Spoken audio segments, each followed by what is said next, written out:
What's going on in America today? Why are we over our heads in debt? Why can't the politicians bring debt under control? Why are so many people, often both parents now, working at low-paying, dead-end jobs and still making do with less? What's the future of the American economy and way of life? Why does the government tell us inflation is low when the buying power of our paychecks is declining at an alarming rate?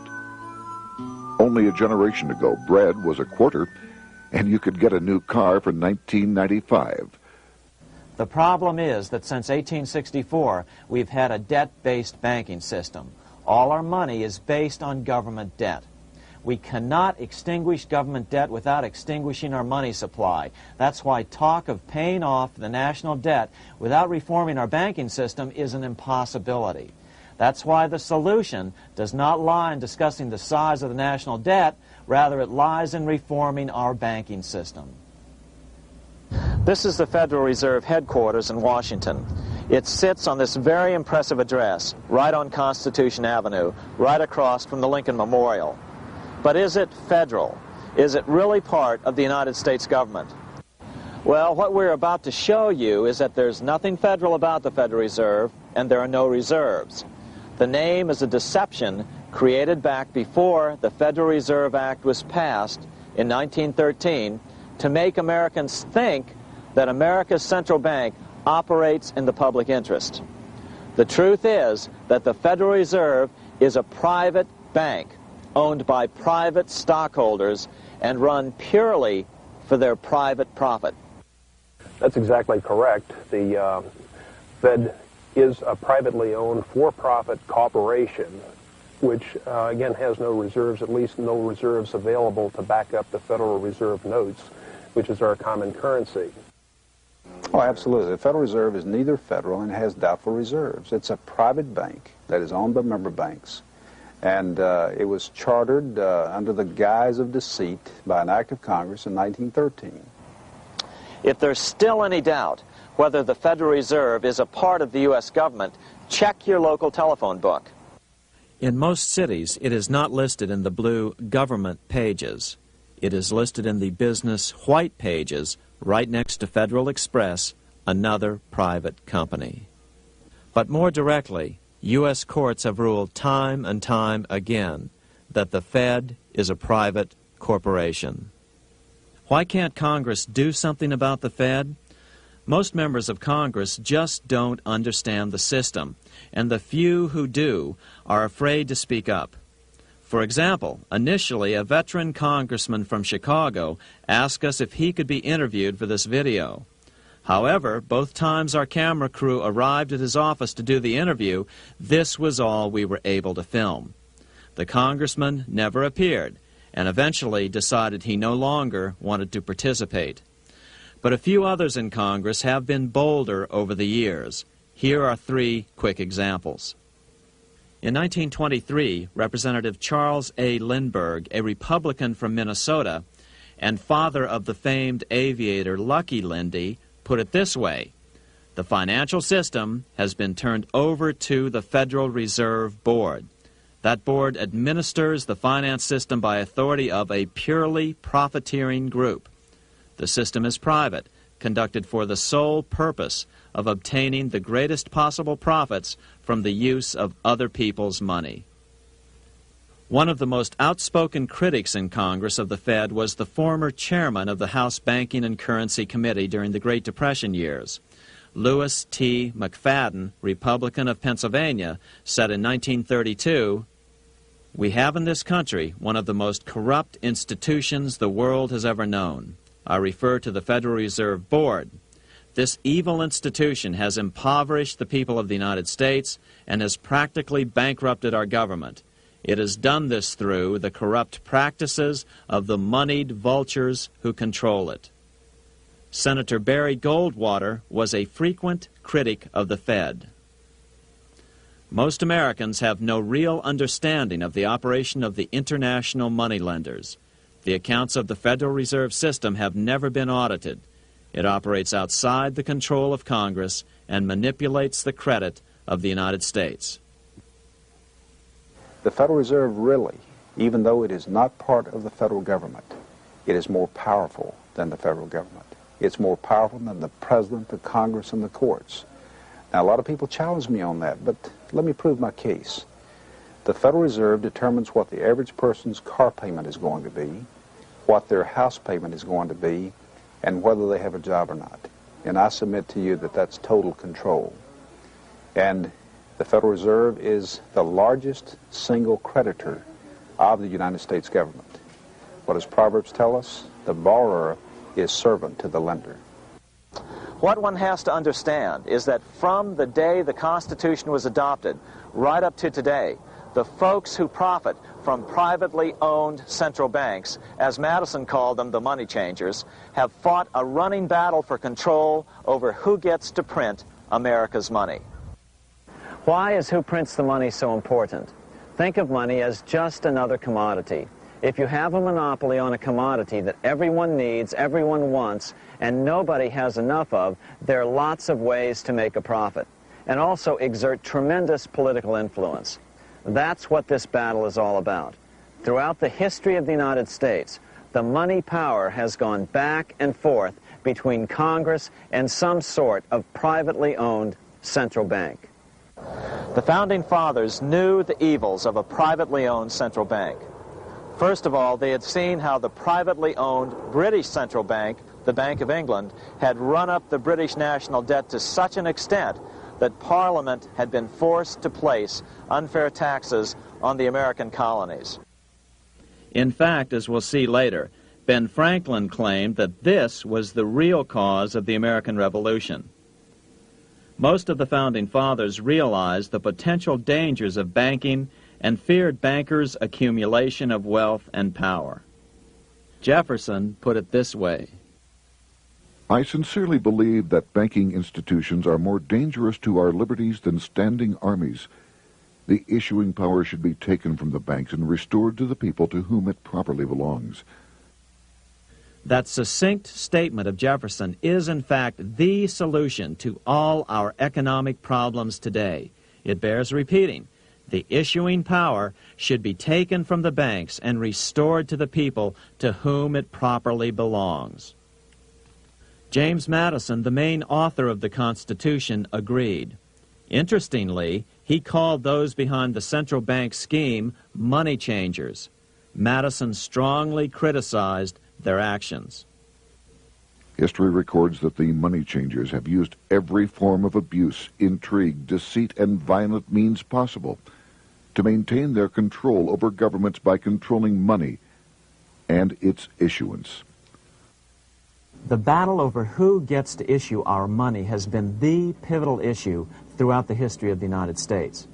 Wars are fought over it, depressions are caused to acquire it.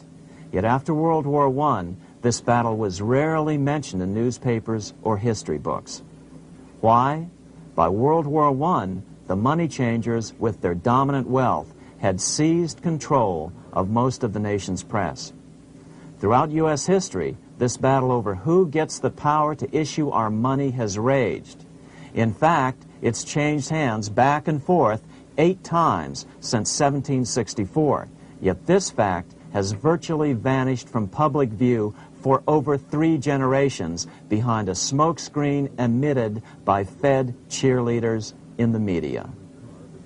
Until we stop talking about deficits and government spending and start talking about who controls how much money we have, it's all just a big shell game, a complete and utter deception. It won't matter if you pass an ironclad amendment to the Constitution mandating a balanced budget. Our situation is only going to get worse until we root out the cause at its source. What's the solution for our national problem? First of all, education. That's what this video presentation is all about. But secondly, we must act. We must take back the power to issue our own money. Issuing our own money is not a radical solution. I want to stress that. It's the same solution used at different points in U.S. history by men like Benjamin Franklin, Thomas Jefferson, Andrew Jackson, Martin Van Buren, and Abraham Lincoln. So, to sum it up, in 1913, Congress gave an independent central bank, deceptively named the Federal Reserve, a monopoly over issuing America's money, and the debt generated by this quasi-private corporation is what is killing the American economy. Though the Federal Reserve is now the most powerful central bank in the world, it was not the first. So where did this idea come from? To really understand the magnitude of the problem, we have to travel back to Europe. Just who are these money changers James Madison spoke of? In the Bible, 2,000 years ago, Jesus drove the money changers from the temple. It was the only time Jesus used force during his ministry. What were money changers doing in the temple? When Jews came to Jerusalem to pay their temple tax, they could only pay it with a special coin, the half shekel of the sanctuary. This was a half ounce of pure silver about this size. It was the only coin around at that time which was pure silver and of assured weight without the image of a pagan emperor. Therefore, to Jews, the half shekel was the only coin acceptable to God. But these coins were not plentiful. The money changers had cornered the market on them. Then they raised the price, just like any other commodity, to whatever the market would bear. In other words, money changers were making exorbitant profits because they held a virtual monopoly on money. The Jews had to pay whatever they demanded. To Jesus, this totally violated the sanctity of God's house.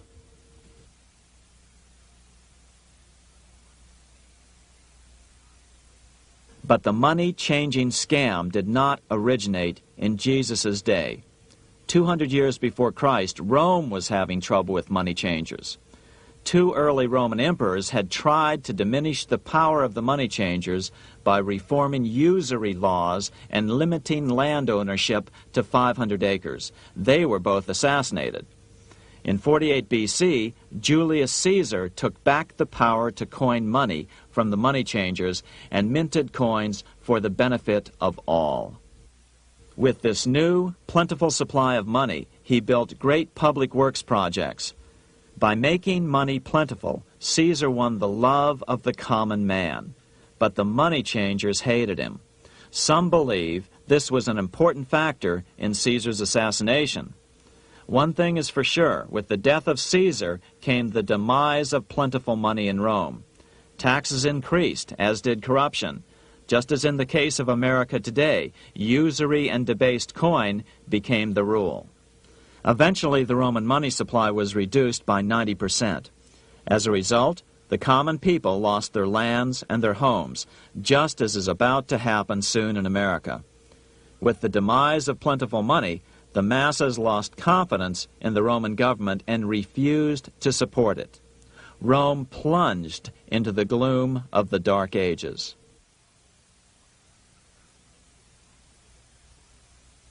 A 1,000 years after the death of Christ, money changers, those who loan out and manipulate the quantity of money, were active in medieval England. In fact, they were so active that acting together, they could manipulate the entire English economy. These were not bankers per se. The money changers generally were the goldsmiths. They were the first bankers because they started keeping other people's gold for safekeeping in their vaults. The first paper money was merely a receipt for gold left at the goldsmith. Paper money caught on because it was more convenient than carrying around a lot of heavy gold and silver coins. Eventually, goldsmiths noticed that only a small fraction of the depositors ever came in and demanded their gold at any one time. Goldsmiths started cheating on the system. They discovered that they could print more money than they had gold, and usually no one would be the wiser. Then they could loan out this extra money and collect interest on it. This was the birth of fractional reserve banking. That is, loaning out many times more money than you have assets on deposit. So, if $1,000 in gold were deposited with them, they could loan out about $10,000 in paper money and draw interest payments on it, and no one would ever discover the deception. By this means, goldsmiths gradually accumulated more and more wealth and used this wealth to accumulate more and more gold. Today, this practice of loaning out more money than there are reserves is known as fractional reserve banking. Every bank in the United States is allowed to loan out at least 10 times more money than they actually have.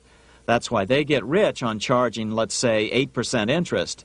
It's not really 8% per year, which is their income. It's 80%. That's why bank buildings are always the largest in town. But does that mean that all interest or all banking should be illegal? Hardly. In the Middle Ages, canon law, the law of the Catholic Church, forbade charging interest on loans. This concept followed the teachings of Aristotle and St. Thomas Aquinas. They taught that the purpose of money was to serve the members of society, to facilitate the exchange of goods needed to lead a virtuous life. Interest, in their belief, hindered this purpose by putting an unnecessary burden on the use of money. In other words, interest was contrary to reason and justice. Reflecting church law in the Middle Ages, Europe forbade charging interest on loans and made it a crime called usury. As commerce grew, and therefore opportunities for investment arose in the late Middle Ages, it came to be recognized that to loan money had a cost for the lender, both in risk and in lost opportunity. So some charges were allowed, but not interest per se. But all moralists, no matter what religion, condemn fraud, oppression of the poor, and injustice as clearly immoral. As we will see, fractional reserve lending is rooted in a fraud, results in widespread poverty, and reduces the value of everyone else's money. The ancient goldsmiths discovered that extra profits could be made by rowing the economy between easy money and tight money. When they made money easier to borrow, then the amount of money in circulation expanded. Money was plentiful. People took out more loans to expand their businesses. But then the money changers would tighten the money supply. They would make loans more difficult to get. What would happen? Just what happens today. A certain percentage of people could not repay their previous loans and could not take out new loans to repay the old ones. Therefore, they went bankrupt and had to sell their assets to the goldsmiths for pennies on the dollar. The same thing is still going on today. Only today, we call this rowing of the economy up and down the business cycle. Like Julius Caesar, King Henry I of England finally resolved to take the money power away from the goldsmiths about 1100 A.D. Henry could have used anything as money, seashells, feathers, or even yak dung, as is often done in remote Tibetan provinces. But he invented one of the most unusual money systems in history. It was called the tally stick system. Here I have one of the few surviving examples of this form of British money, which lasted 726 years until 1826, a tally stick. The tally system was adopted to avoid the monetary manipulation of the goldsmiths. Tally sticks were money fabricated out of sticks of polished wood. Notches were cut along one edge of the stick to indicate the denominations. Then the stick was split lengthwise through the notches so that both pieces still had a record of the notches. The king kept one half to protect against counterfeiting. Then he would spend the other half into the economy and they would circulate as money. This particular tally stick is huge. It represented 25,000 pounds. One of the original stockholders in the Bank of England purchased his original shares with this stick. In other words, he bought shares in the world's richest and most powerful corporation with a stick of wood.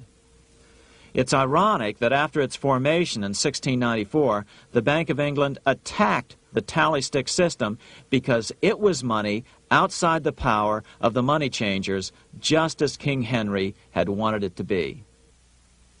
Why do people accept sticks of wood for money? That's a great question. Throughout history, people traded anything they thought had value and used as money. You see, the secret is that money is only what people agree on to use as money. What's our paper money today? It's really just paper. But here's the trick. King Henry ordered that tally sticks had to be used to pay the king's taxes. This built-in demand for tally sticks immediately made them circulate and be accepted as money. And they worked well. In fact, no other form of money has worked so well for so long as tally sticks. Keep in mind, the British Empire was built under the tally stick system. The tally stick system succeeded despite the fact that the money changers constantly attacked it by offering the metal coin system as competition. In other words, metal coins never went completely out of circulation, but tally sticks hung on because they were good for the payment of taxes. Finally, in the 1500s, King Henry VIII relaxed the laws concerning usury, and the money changers wasted no time reasserting themselves. They quickly made their gold and silver money plentiful for a few decades. But when Queen Mary took the throne and tightened the usury laws again, the money changers renewed the hoarding of gold and silver coins, forcing the economy to plummet. When Queen Mary's sister, Queen Elizabeth I, took the throne, she was determined to regain control over English money. Her solution was to issue gold and silver coins from the public treasury and take the control over the money supply away from the money changers. Although control over money was not the only cause of the English Revolution in 1642, religious differences fueled the conflict. Monetary policy played a major role. Financed by the money changers, Oliver Cromwell finally overthrew King Charles, purged the Parliament, and put the king to death. The money changers were immediately allowed to consolidate their financial power. The result was that for the next 50 years, the money changers plunged Great Britain into a series of costly wars. They took over a square mile of property in the center of London, known as the City of London. This area today is still known as one of the 3 predominant financial centers of the world. Conflicts with the Stuart kings led the money changers in England to combine with those in the Netherlands to finance the invasion of William of Orange, who overthrew the Stuarts in 1688 and took the English throne.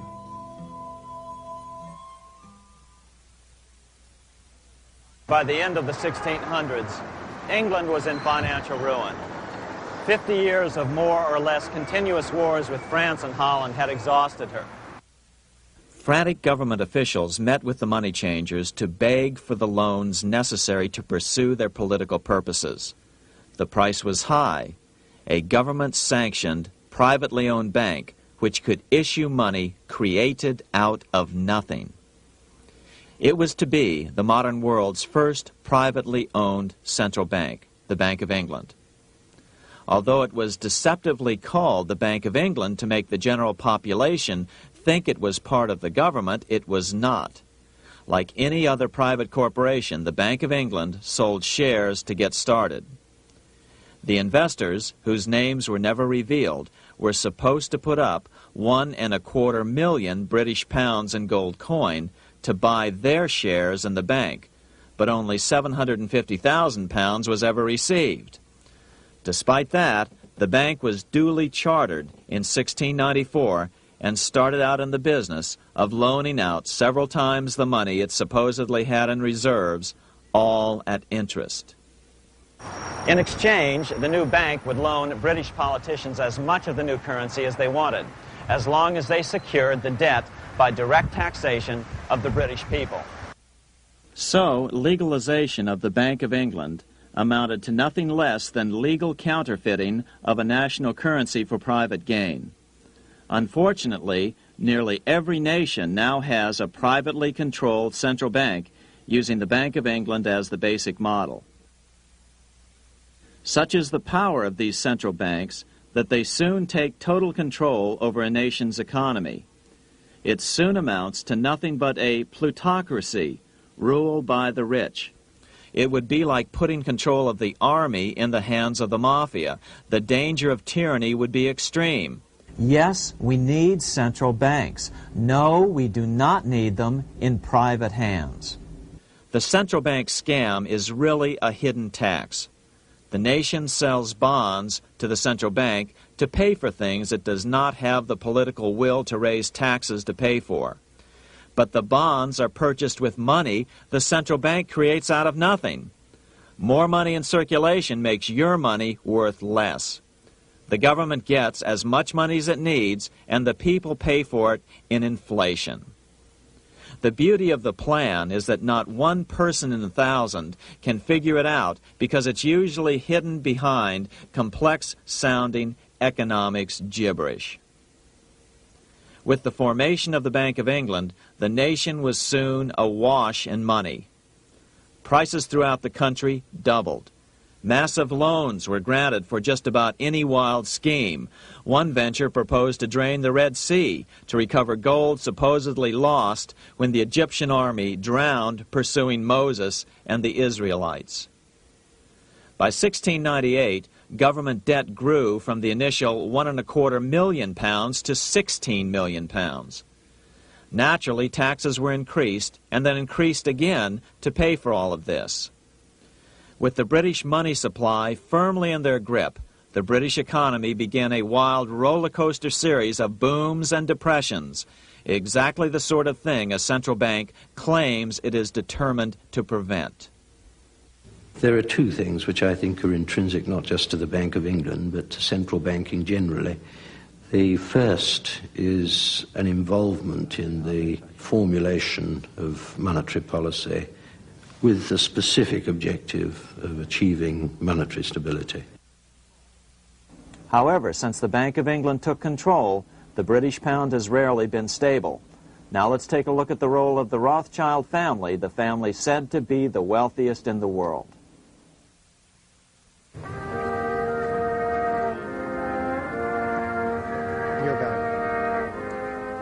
This is Frankfurt, Germany. 50 years after the Bank of England opened its doors, a goldsmith named Amschel Moses Bauer opened a coin shop, a counting house, in 1743. And over the door he placed a sign depicting a Roman eagle on a red shield. The shop became known as the Red Shield Firm, or in German, Rothschild. When his son, Amschel Meyer Bauer, inherited the business, he decided to change his name to Rothschild.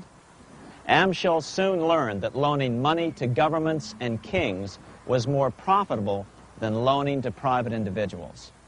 Not only were the loans bigger, but they were secured by the nation's taxes. Mayer Rothschild had 5 sons. He trained them all in the skills of money creation, then sent them out to the major capitals of Europe to open branch offices of the family banking business. His first son, Amschel Meyer, stayed in Frankfurt to mind the hometown bank. His second son, Solomon, was sent to Vienna. His third son, Nathan, was clearly the most clever. He was sent to London at age 21 in 1798, 100 years after the founding of the Bank of England. His fourth son, Karl, went to Naples, and his fifth son, Jacob, went to Paris. In 1785, Mayer Amschel moved his entire family to this larger house, a 5-story dwelling he shared with the Schiff family. This house was known as the Green Shield. The Rothschilds and the Schiffs would play a central role in the rest of European financial history and in that of the United States. The Rothschilds broke into dealings with European royalty here at Wilhelmshof, the palace of the wealthiest man in Germany. In fact, the wealthiest monarch in all Europe, Prince William of Hesse-Kassel. At first, the Rothschilds were only helping William speculate in precious coins.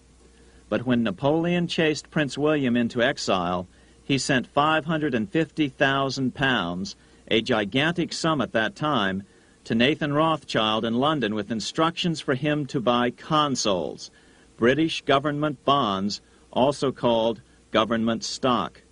But Rothschild used the money for his own purposes.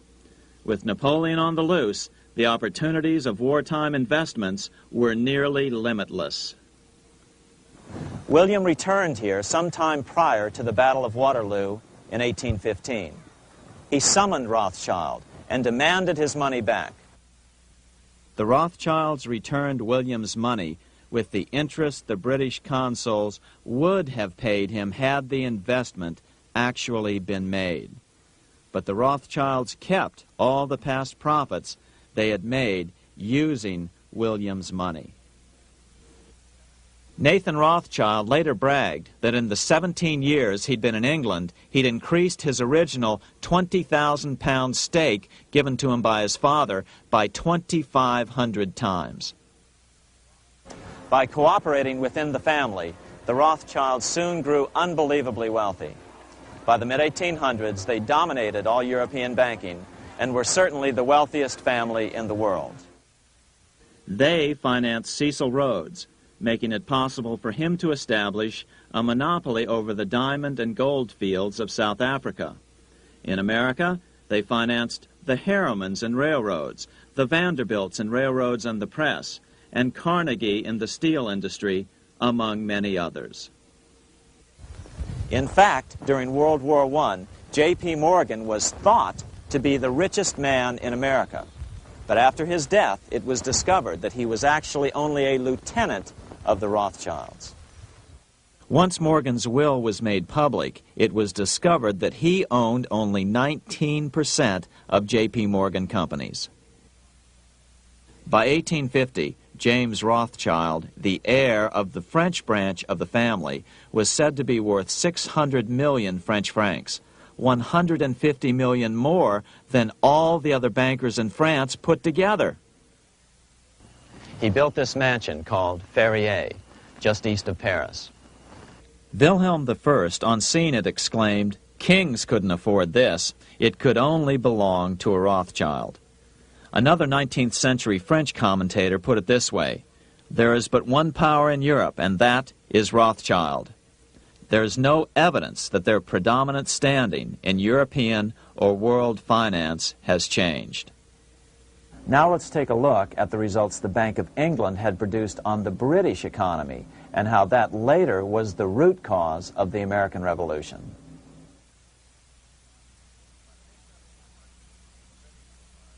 By the mid-1700s, the British Empire was nearing its height of power around the world. But Britain had fought 4 costly wars in Europe since the creation of their privately owned central bank, the Bank of England. The cost had been high. To finance these wars, the British Parliament here had borrowed heavily from the bank. By the mid-1700s, the government's debt here in Britain was £140 million, a staggering sum for those days. Consequently, the British government embarked on a program of trying to raise revenues from their American colonies in order to make their interest payments to the bank. But in America, it was a different story. The scourge of a privately owned central bank had not yet hit. This is Independence Hall in Philadelphia, where the Declaration of Independence and Constitution were signed. In the mid-1700s, pre-revolutionary America was still relatively poor.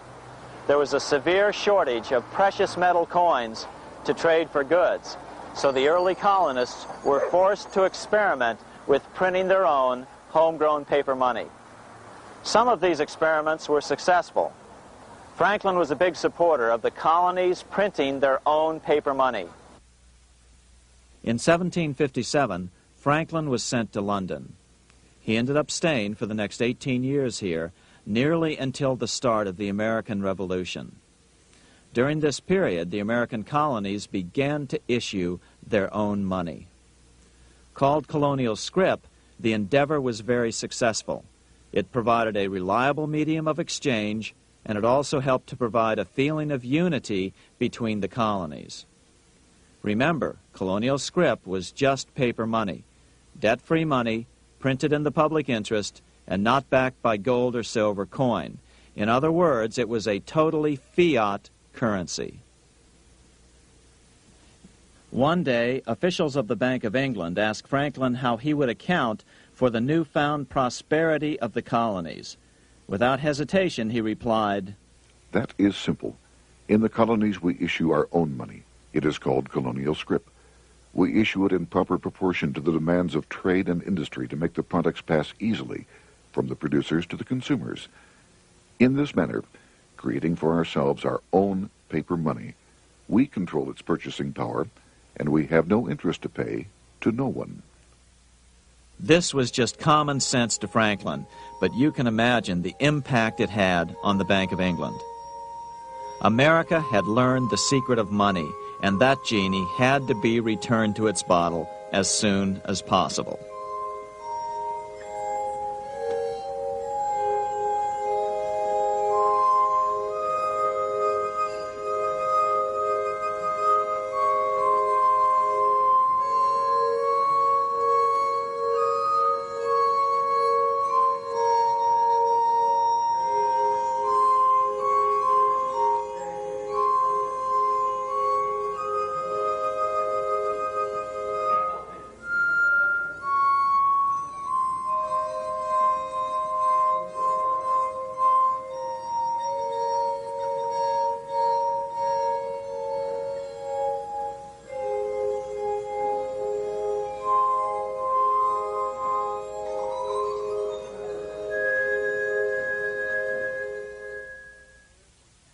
As a result, Parliament hurriedly passed the Currency Act of 1764.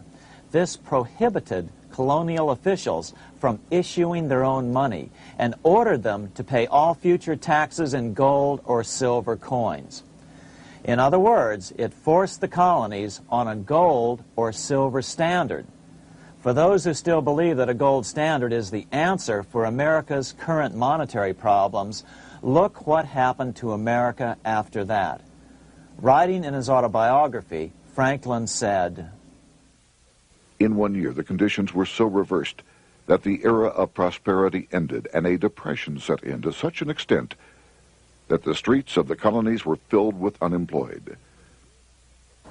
Franklin claims that this was even the basic cause for the American Revolution.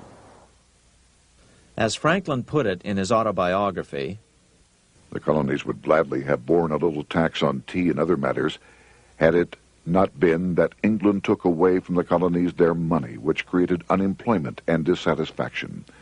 The inability of the colonists to get the power to issue their own money permanently out of the hands of George III and the international bankers was the prime reason for the Revolutionary War.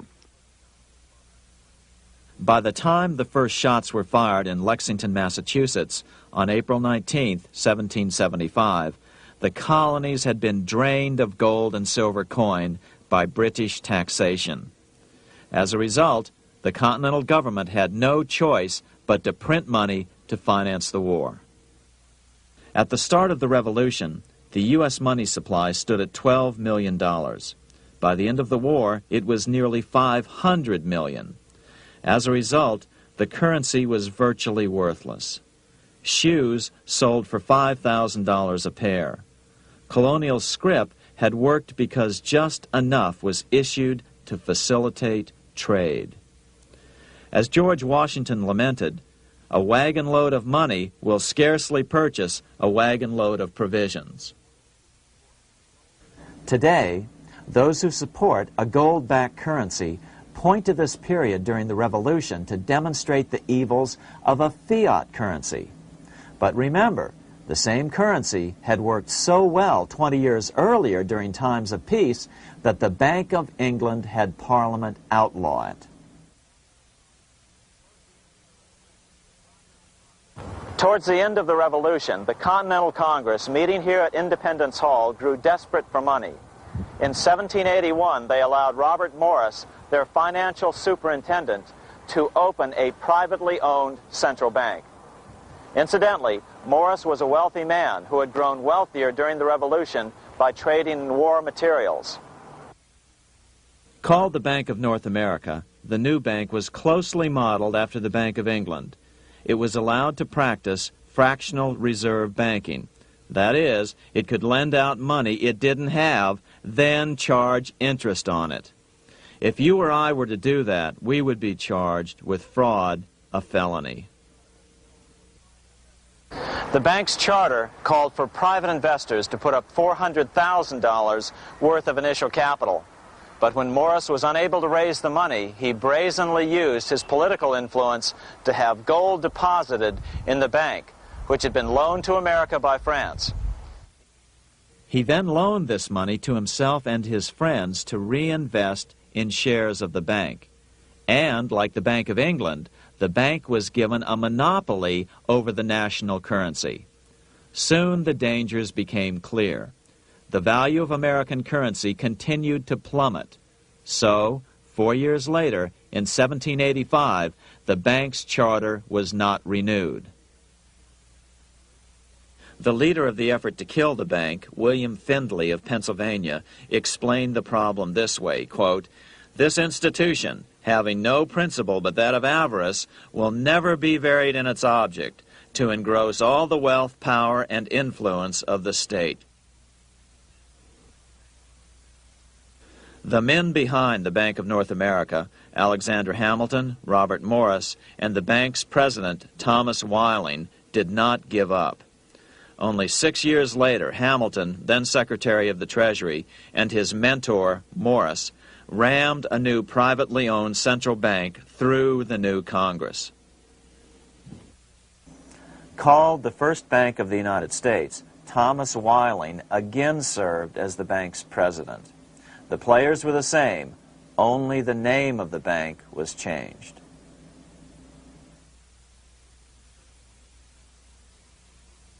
In 1787, colonial leaders assembled in Philadelphia to replace the ailing Articles of Confederation.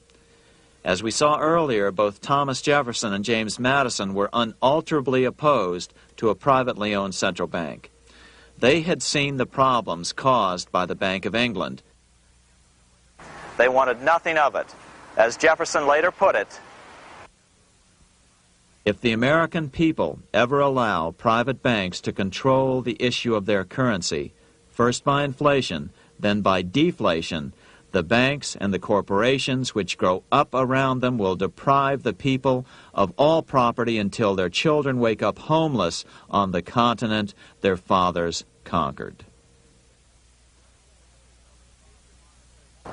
During the debate over the future monetary system, another one of the founding fathers, Gouverneur Morris, castigated the motivations of the owners of the Bank of North America. Gouverneur Morris headed the committee that wrote the final draft of the Constitution. Morris knew the motivations of the bank well. Along with his old boss, Robert Morris, Gouverneur Morris and Alexander Hamilton were the ones who had presented the original plan for the Bank of North America to the Continental Congress in the last year of the Revolution. In a letter he wrote to James Madison on July 2nd, 1787, Gouverneur Morris revealed what was really going on.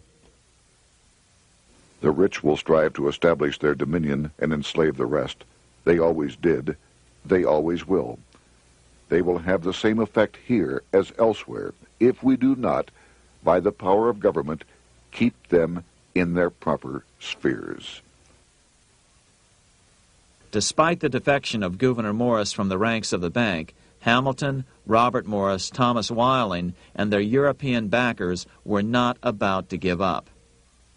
They convinced the bulk of the delegates to the Constitutional Convention to not give Congress the power to issue paper money. Most of the delegates were still reeling from the wild inflation of the paper currency during the Revolution. They had forgotten how well colonial scrip had worked before the war. But the Bank of England had not. The money changers could not stand to have America printing her own money again. So the Constitution is silent on the matter. This grievous defect left the door wide open for the money changers, just as they had planned.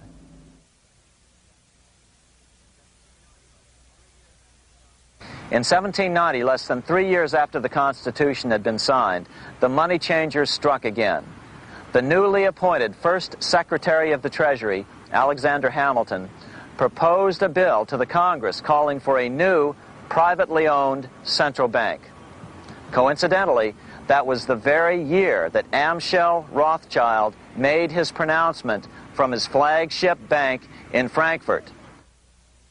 Let me issue and control a nation's money, and I care not who writes the laws. Alexander Hamilton was a tool of the international bankers, and he wanted to create the U.S. Bank, the BUS, or the Bank of the United States, and did so. Interestingly, one of Hamilton's first jobs after graduating from law school in 1782 was as an aide to Robert Morris, the head of the Bank of North America.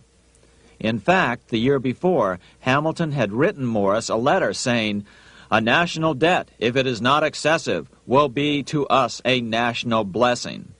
A blessing to whom? After a year of intense debate, in 1791, Congress passed the bill and gave it a 20-year charter. The new bank was to be called the First Bank of the United States, or BUS. Here we are in front of the First Bank of the United States in Philadelphia. The bank was given a monopoly on printing U.S. currency, even though 80% of its stock would be held by private investors. The other 20% would be purchased by the U.S. government. But the reason was not to give the government a piece of the action, it was to provide the capital for the other 80% owners. As with the old Bank of North America and the Bank of England before that, the stockholders never paid the full amount for their shares. The U.S. government put up their initial $2 million in cash. Then the bank, through the old magic of fractional reserve lending, made loans to its charter investors so they could come up with the remaining $8 million of capital needed for this risk-free investment. Like the Bank of England, the name of the Bank of the United States was deliberately chosen to hide the fact that it was privately controlled. And like the Bank of England, the names of the investors in the bank were never revealed. Many years later, it was a common saying that the Rothschilds were the power behind the old Bank of the United States. The bank was sold to Congress as a way to bring stability to the banking system and eliminate inflation. So what happened? Over the first 5 years, the U.S. government borrowed $8.2 million from the Bank of the United States. In the same 5-year period, prices rose by 72%. Jefferson, as the new Secretary of State, watched the borrowing with sadness and frustration, unable to stop it. I wish it were possible to obtain a single amendment to our Constitution, taking from the federal government the power of borrowing. Millions of Americans feel the same way today. They watch in helpless frustration as the federal government borrows the American economy into oblivion. So, although it was called the First Bank of the United States, it was not the first attempt at a privately owned central bank in this country. As with the Bank of North America, the government put up most of the cash to get this private bank going, then the bankers loaned the money to each other to buy the remaining stock in the bank. It was a scam, plain and simple, and they wouldn't be able to get away with it for long. But first, we have to travel back to Europe to see how a single man was able to manipulate the entire British economy by obtaining the first news of Napoleon's final defeat.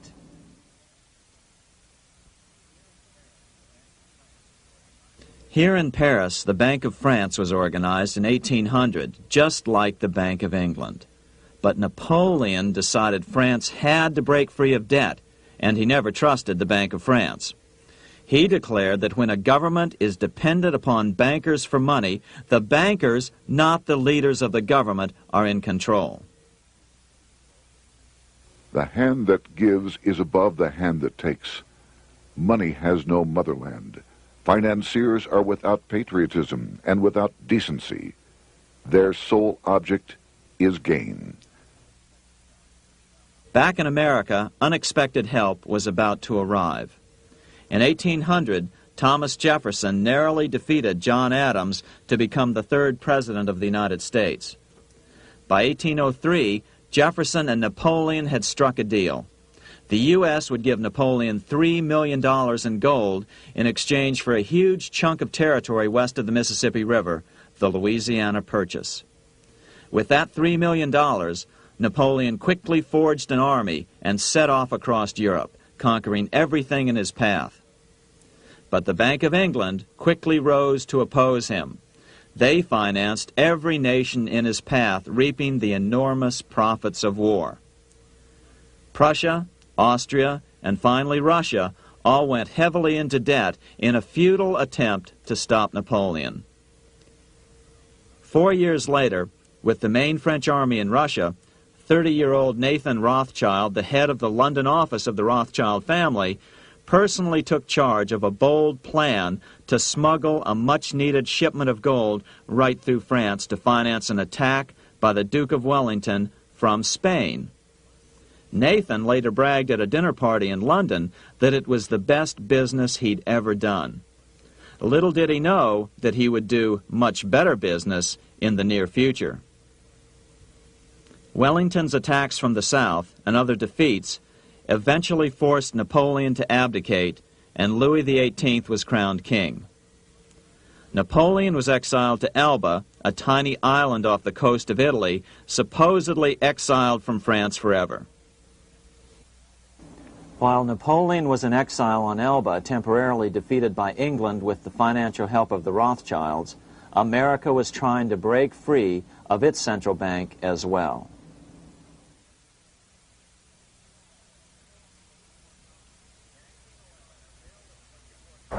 In 1811, a bill was put before Congress to renew the charter of the Bank of the United States. The debate grew very heated, and the legislatures of both Pennsylvania and Virginia passed resolutions asking Congress to kill the bank. The press corps of the day attacked the bank openly, calling it a great swindle, a vulture, a viper, and a cobra. Oh, to have an independent press once again in America. A congressman named P.B. Porter attacked the bank from the floor of Congress, saying if the bank's charter was renewed, Congress, quote, will have planted in the bosom of this Constitution a viper, which one day or another will sting the liberties of this country to the heart, close quote. Prospects didn't look that good for the bank. Some writers have even claimed that Nathan Rothschild warned that the United States would find itself involved in a most disastrous war if the bank's charter were not renewed. But it wasn't enough. When the smoke had cleared, the renewal bill was defeated by a single vote in the House and was deadlocked in the Senate. By now, America's fourth president, James Madison, was in the White House. Remember, Madison was a staunch opponent of the bank. His vice president, George Clinton, broke a tie in the Senate and sent the bank into oblivion. Within 5 months, England attacked the U.S., and the War of 1812 was on. But the British were still busy fighting Napoleon, and so the War of 1812 ended in a draw in 1814. Though the money changers were temporarily down, they were far from out. It would take them only another 2 years to bring back their bank bigger and stronger than ever.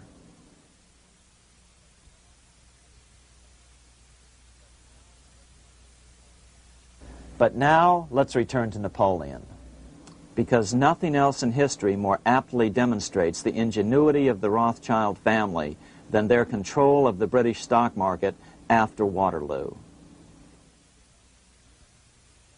In 1815, a year after the end of the War of 1812 in America, Napoleon escaped his exile and returned to Paris. French troops were sent out to capture him, but such was his charisma that the soldiers rallied around their old leader and hailed him as their emperor once again. In March of 1815, Napoleon equipped an army which Britain's Duke of Wellington defeated less than 90 days later at Waterloo. Some writers claim Napoleon borrowed £5 million from the Bank of England to rearm, but it appears these funds actually came from the Ouvard banking house in Paris. Nevertheless, from about this point on, it was not unusual for privately controlled central banks to finance both sides in a war. Why would a central bank finance opposing sides in a war? Because war is the biggest debt generator of them all. A nation will borrow any amount for victory. The ultimate loser is loaned just enough to hold out the vain hope of victory, and the ultimate winner is given enough to win. Besides, such loans are usually conditioned upon the guarantee that the victor will honor the debts of the vanquished.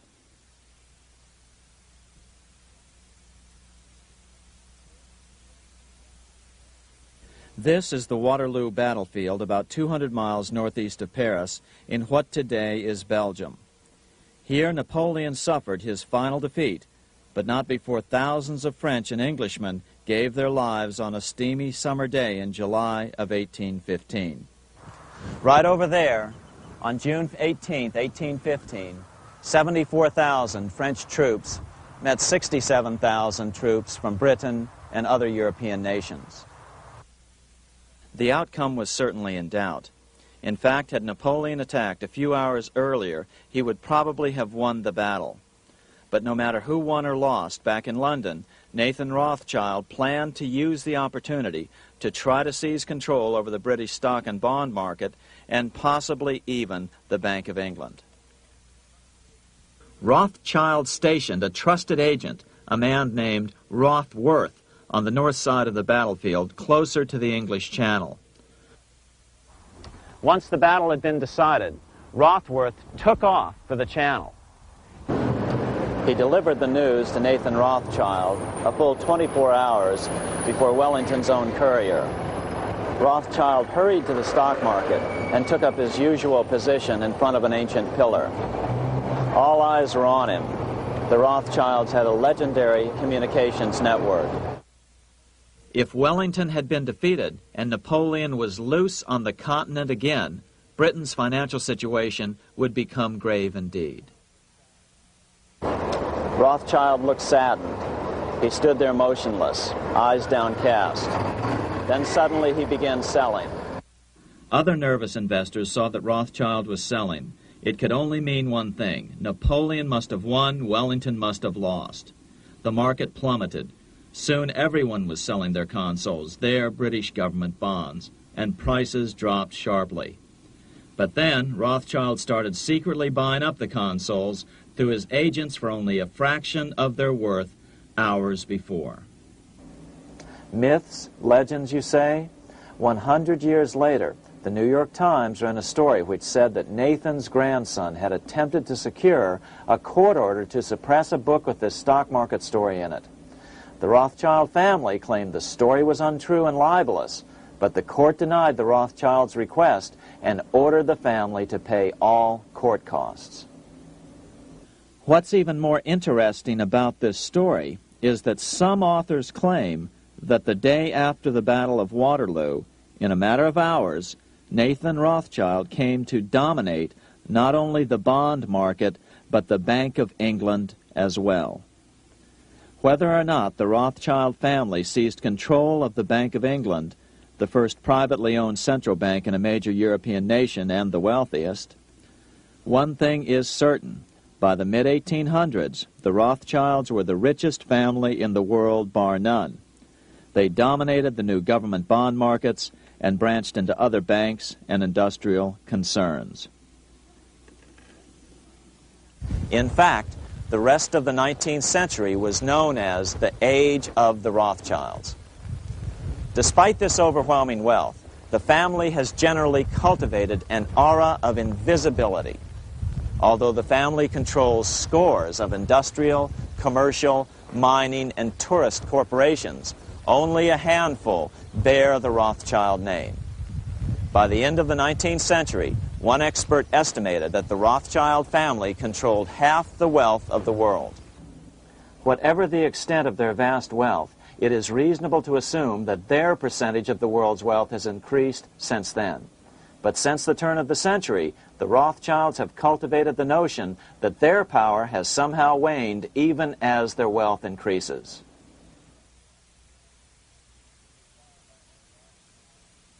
Meanwhile, back in Washington in 1816, just 1 year after Waterloo and Rothschild's alleged takeover of the Bank of England, the American Congress passed a bill permitting yet another privately owned central bank. This bank was called the Second Bank of the United States. The new bank's charter was a copy of the previous bank's. The U.S. government would own 20% of the shares of the bank. Of course, the federal share was paid by the Treasury up front into the bank's coffers. Then, through the magic of fractional reserve lending, it was transformed into loans to private investors who then bought the remaining 80% of the shares. Just as before, the primary stockholders remained a secret. But it is known that the largest block of shares, about 1/3 of the total, were sold to foreigners. As one observer put it, it is certainly no exaggeration to say that the Second Bank of the United States was rooted as deeply in Britain as it was in America. So, by 1816, some authors claim the Rothschilds had taken control over the Bank of England and backed a new, privately owned central bank in America as well.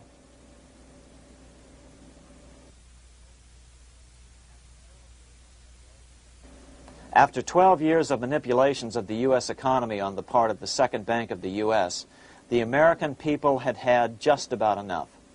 Opponents of the bank nominated a dignified senator from Tennessee, Andrew Jackson, the hero of the Battle of New Orleans, to run for president. This is his home, the Hermitage. No one gave Jackson a chance initially. The bank had long ago learned how the political process could be controlled with money. To the surprise and dismay of the money changers, Jackson was swept into office in 1828. Jackson was determined to kill the bank at the first opportunity and wasted no time in trying to do so. But the bank's 20-year charter didn't come up for renewal until 1836, the last year of his second term, if he could survive that long. During his first term, Jackson contented himself with rooting out the bank's many minions from government service. He fired 2,000 of the 11,000 employees of the federal government. In 1832, with his re-election approaching, the bank struck an early blow, hoping Jackson would not want to stir up controversy. They asked Congress to pass a renewal bill 4 years early. Naturally, Congress complied, then sent it to the president for signing. But Jackson weighed in with both feet. Old Hickory, never a coward, vetoed the bill. His veto message is one of the great American documents. It clearly lays out the responsibility of the American government towards its citizens, rich and poor. It is not our own citizens only who are to receive the bounty of our government. More than 8 millions of the stock of this bank are held by foreigners. Is there no danger to our liberty and independence in a bank that in its nature has so little to bind it to our country?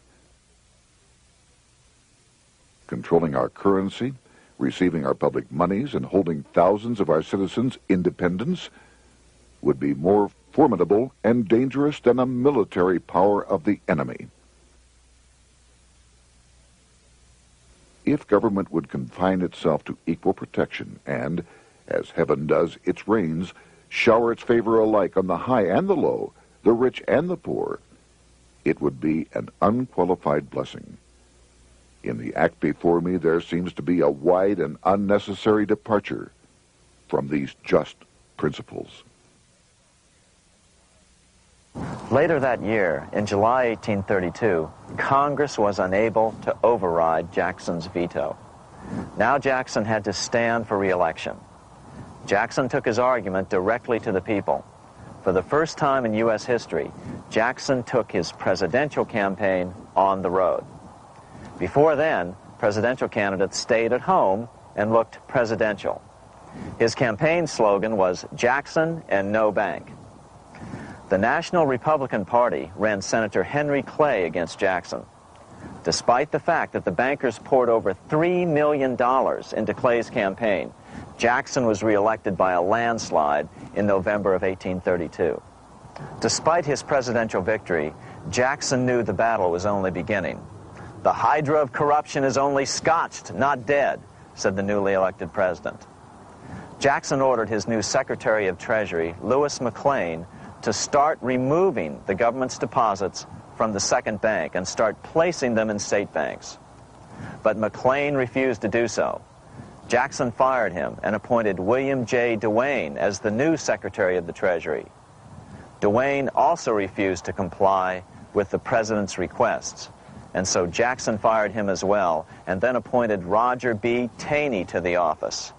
Taney did withdraw government funds from the bank starting on October 1st, 1833. Jackson was jubilant. "I have it chained. I'm ready with screws to draw every tooth and then the stumps." But the bank was not yet done fighting. Its head, Nicholas Biddle, used his influence to get the Senate to reject Taney's nomination. Then, in a rare show of arrogance, Biddle threatened to cause a depression if the bank was not rechartered. This worthy president thinks that because he has scalped Indians and imprisoned judges, he is to have his way with the bank. He is mistaken. Next, in an unbelievable fit of honesty for a central banker, Biddle admitted that the bank was going to make money scarce to force Congress to restore the bank. Nothing but widespread suffering will produce any effect on Congress. Our only safety is in pursuing a steady course of firm restriction, and I have no doubt that such a course will ultimately lead to restoration of the currency and the recharter of the bank. What a stunning revelation. Here was the pure truth, revealed with shocking clarity. Biddle intended to use the money contraction power of the bank to cause a massive depression until America gave in.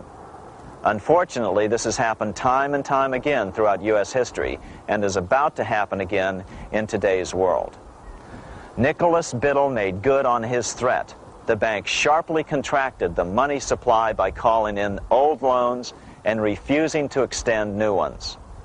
A financial panic ensued, followed by a deep depression. Naturally, Biddle blamed Jackson for the crash, saying that it was caused by the withdrawal of federal funds from the bank. Unfortunately, his plan worked well. Wages and prices sagged. Unemployment soared along with business bankruptcies. The nation quickly went into an uproar. Newspaper editors blasted Jackson in editorials. The bank threatened to withhold payments, which then could be made directly to key politicians for their support. Within only months, Congress assembled in what was called the panic session. 6 months after he had withdrawn funds from the bank, Jackson was officially censured by a resolution which passed the Senate by a vote of 26 to 20. It was the first time a president had ever been censured by Congress. Jackson lashed out at the bank. "You are a den of vipers. I intend to rout you out, and by eternal God, I will rout you out." America's fate teetered on a knife edge. If Congress could muster enough votes to override Jackson's veto, the bank would be granted another 20-year monopoly or more over America's money, time enough to consolidate its already great power. Then a miracle occurred. The governor of Pennsylvania came out supporting President Jackson and strongly criticized the bank. On top of that, Biddle had been caught boasting in public about the bank's plan to crash the economy. Suddenly, the tide shifted. In April of 1834, the House of Representatives voted 134 to 82 against rechartering the bank.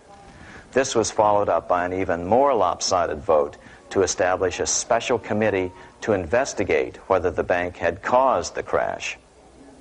When the investigating committee arrived at the bank's door in Philadelphia, armed with a subpoena to examine the books, Biddle refused to give them up. Nor would he allow inspection of correspondence with congressmen relating to their personal loans and advances he'd made to them. He also refused to testify before the committee back in Washington. On January 8, 1835, Jackson paid off the final installment on the national debt, which had been necessitated by allowing the banks to issue currency for government bonds rather than simply issuing treasury notes without such debt. He was the only president to ever pay off the debt. A few weeks later, on January 30th, 1835, an assassin by the name of Richard Lawrence tried to shoot President Jackson, but by the grace of God, both pistols misfired. Lawrence was later found not guilty by reason of insanity. After his release, he bragged to friends that powerful people in Europe had put him up to the task and promised to protect him if he were caught.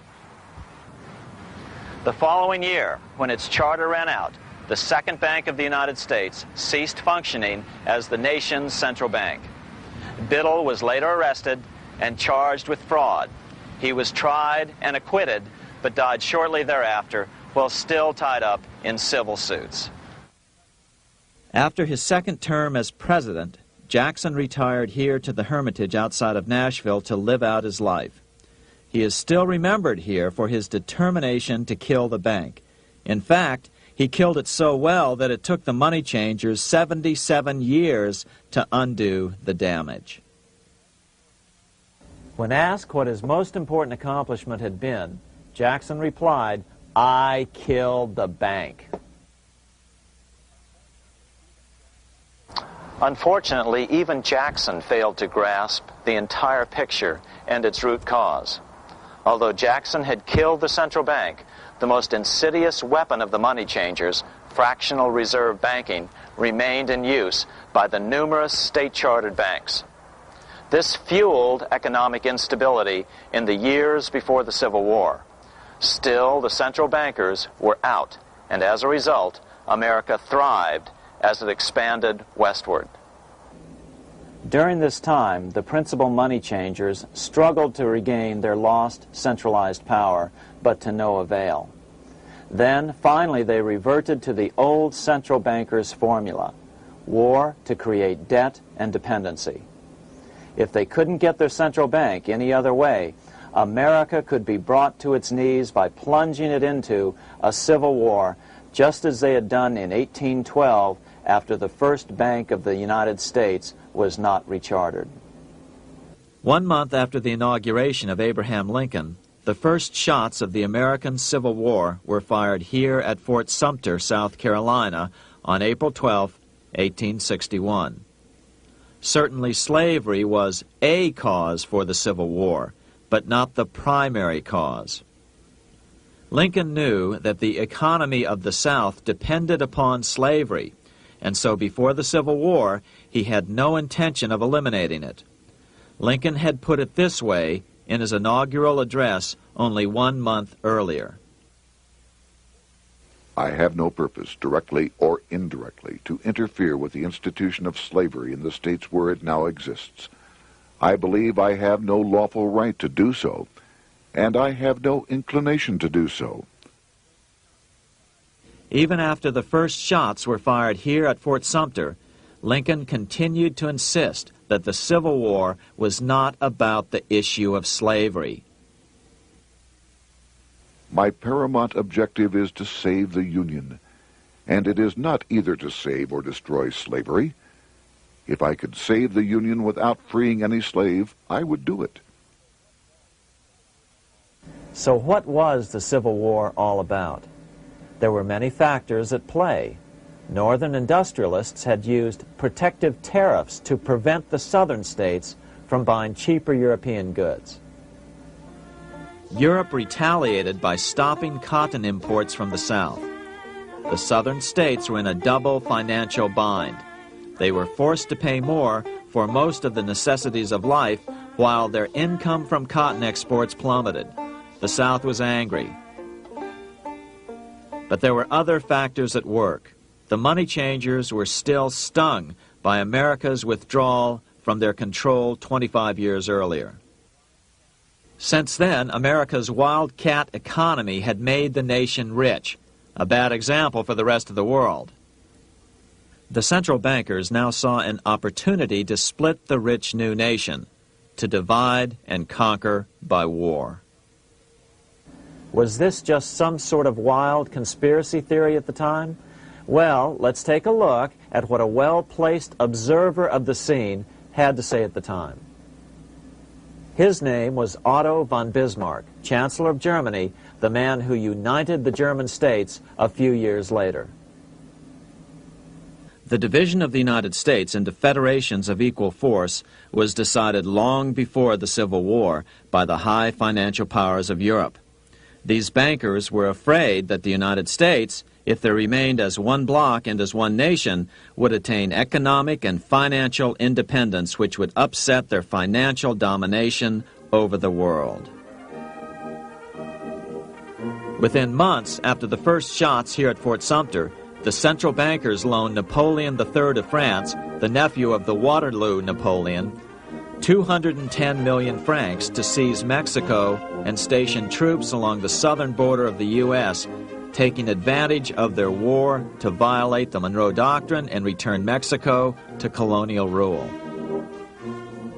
No matter what the outcome of the Civil War, a weakened America, heavily indebted to the money changers, would open up Central and South America once again to European colonization and domination. The very thing America's Monroe Doctrine had forbade in 1823. At the same time, Great Britain moved 11,000 troops into Canada and positioned them menacingly along America's northern border. The British fleet went to war alert should their quick intervention be called for. Lincoln knew he was in a double bind. That's why he agonized over the fate of the Union. There was a lot more to it than just differences between the North and the South. That's why his emphasis was always on union and not merely the defeat of the South. But Lincoln needed money to win. In 1861, Lincoln and his Secretary of Treasury, Salmon P. Chase, went to New York to apply for the necessary loans. The money changers, anxious to see the Union fail, offered loans at 24 to 36% interest. Lincoln said thanks, but no thanks, and returned to Washington. Lincoln sent for an old friend, Colonel Dick Taylor of Chicago, and put him on the problem of financing the war. During one meeting, Lincoln asked Taylor what he'd discovered. Taylor put it this way. Why, Lincoln, that is easy. Just get Congress to pass a bill authorizing the printing of full legal tender treasury notes, and pay your soldiers with them, and go ahead and win your war with them also. When Lincoln asked if the people of the United States would accept the notes, Taylor said, "The people, or anyone else, will not have any choice in the matter if you make them full legal tender. They will have the full sanction of the government and be just as good as any money, as Congress is given that express right by the Constitution." So that's exactly what Lincoln did. In 1862-63, he printed up $450 million worth of the new bills. In order to distinguish them from other banknotes in circulation, he printed them in green ink on the back side. That's why the notes were called greenbacks. With this new money, Lincoln paid the troops and bought their supplies. During the course of the war, nearly $450 million worth of greenbacks were printed at no interest to the federal government. Lincoln understood who was really pulling the strings and what was at stake for the American people. This is how he explained his rationale. The government should create, issue, and circulate all the currency and credit needed to satisfy the spending power of the government and the buying power of consumers. The privilege of creating and issuing money is not only the supreme prerogative of government, but it is the government's greatest creative opportunity. By the adoption of these principles, the taxpayers will be saved immense sums of interest. Money will cease to be master and become the servant of humanity. A truly incredible editorial in the London Times explained the central bankers' attitude towards Lincoln's greenbacks. If this mischievous financial policy, which has its origins in North America, shall become indurated down to a fixture, then That government will furnish its own money without cost. It will pay off debts and be without debt. It will have all the money necessary to carry on its commerce. It will become prosperous without precedent in the history of the world. The brains and wealth of all countries will go to North America. That country must be destroyed, or it will destroy every monarchy on the globe. The scheme was effective, so effective that the next year, 1863, with Federal and Confederate troops beginning to mass for the decisive battle of the Civil War, and the Treasury in need of further congressional authority to issue more greenbacks, Lincoln allowed the bankers to push through the National Bank Act. These new national banks would operate under a virtual tax-free status and collectively had the exclusive monopoly power to create the new form of money, banknotes. Though greenbacks continued to circulate, their numbers were not increased. But most importantly, from this point on, the entire U.S. money supply would be created out of debt by bankers buying U.S. government bonds and issuing them for reserves for banknotes. As historian John Kenneth Galbraith explained it, in numerous years following the war, the federal government ran a heavy surplus. It could not, however, pay off its debt, retire its securities, because to do so meant there would be no bonds to back the national banknotes. To pay off the debt was to destroy the money supply. Later in 1863, Lincoln got some unexpected help from Tsar Alexander II of Russia. The Tsar, like Bismarck in Germany, knew what the international money changers were up to and had steadfastly refused to let them set up a central bank in Russia.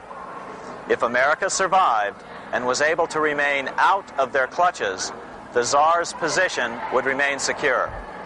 If the bankers were successful at dividing America and giving the pieces back to Great Britain and France, both nations under control of their central banks, eventually they would threaten Russia again. So the Tsar gave orders that if either England or France actively intervened and gave aid to the South, Russia would consider such action as a declaration of war. He did the same with part of his Pacific Fleet and sent them to port in San Francisco. Lincoln was reelected the next year, 1864. Had he lived, he would surely have killed the national bank's money monopoly extracted from him during the war. On November 21, 1864, he wrote a friend the following: The money power preys upon the nation in times of peace and conspires against it in times of adversity. It is more despotic than monarchy, more insolent than autocracy, more selfish than bureaucracy. Shortly before Lincoln was murdered, his former Secretary of Treasury, Salmon P. Chase, bemoaned his role in helping secure the passage of the National Banking Act only 1 year earlier. My agency in promoting the passage of the National Banking Act was the greatest financial mistake in my life. It has built up a monopoly which affects every interest in the country. On April 14, 1865, 41 days after his second inauguration and just 5 days after Lee surrendered to Grant at Appomattox, Lincoln was shot by John Wilkes Booth at Ford's Theater. Bismarck, Chancellor of Germany, lamented the death of Abraham Lincoln. The death of Lincoln was a disaster for Christendom. There was no man in the United States great enough to wear his boots. I fear that foreign bankers, with their craftiness and tortuous tricks, will entirely corrupt the exuberant riches of America and use it systematically to corrupt modern civilization. They will not hesitate to plunge the whole of Christendom into wars and chaos in order that the earth should become their inheritance. Bismarck well understood the money changers' plan. Allegations that international bankers were responsible for Lincoln's assassination surfaced in Canada 70 years later in 1934. Gerald G. McGeer, a popular and well-respected Canadian attorney, revealed this stunning charge in a 5-hour speech before the Canadian House of Commons, blasting Canada's debt-based money system. Remember, it was 1934, the height of the Great Depression, which was ravaging Canada as well. McGeer had obtained evidence deleted from the public record, provided to him by Secret Service agents at the trial of John Wilkes Booth after Booth's death. McGeer said it showed that Booth was a mercenary working for the international bankers. According to an article in the Vancouver Sun of May 2nd, 1934, Abraham Lincoln, the martyred emancipator of the slaves, was assassinated through the machinations of a group representative of the international bankers who feared the United States president's national credit ambitions. There was only one group in the world at that time who had any reason to desire the death of Lincoln. They were the men opposed to his national currency program and who had fought him throughout the whole Civil War on his policy of greenback currency. Interestingly, McGeer claimed that Lincoln was assassinated not only because international bankers wanted to reestablish a central bank in America, but because they also wanted to base America's currency on gold. Gold they controlled. In other words, put America on a gold standard. Lincoln had done just the opposite by issuing U.S. notes, greenbacks, which were based purely on the good faith and credit of the United States. The article quoted McGeer as saying, "They were the men interested in the establishment of the gold standard and the right of the bankers to manage the currency and credit of every nation in the world. With Lincoln out of the way, they were able to proceed with that plan and did proceed with it in the United States. Within 8 years after Lincoln's assassination, silver was demonetized and the gold standard money system set up in the United States." Not since Lincoln has the U.S. issued debt-free United States notes. These red-sealed bills, which were issued in 1963, were not a new issue from President Kennedy, but merely the old greenbacks reissued year after year. In another act of folly and ignorance, the 1994 Regal Act actually authorized the replacement of Lincoln's greenbacks with debt-based notes. In other words, greenbacks were in circulation in the United States until 1994. Why was silver bad for the bankers and gold good? Simple. Because silver was plentiful in the United States. It was very hard to control. Gold was, and always has been, scarce. Throughout history, it has been relatively easy to monopolize gold, but silver has historically been 15 times more plentiful. With Lincoln out of the way, the money changers' next objective was to gain complete control over America's money. This was no easy task. With the opening of the American West, silver had been discovered in huge quantities. On top of that, Lincoln's greenbacks were generally popular. Despite the European central bankers' deliberate attacks on greenbacks, they continued to circulate in the United States, in fact, until a few years ago.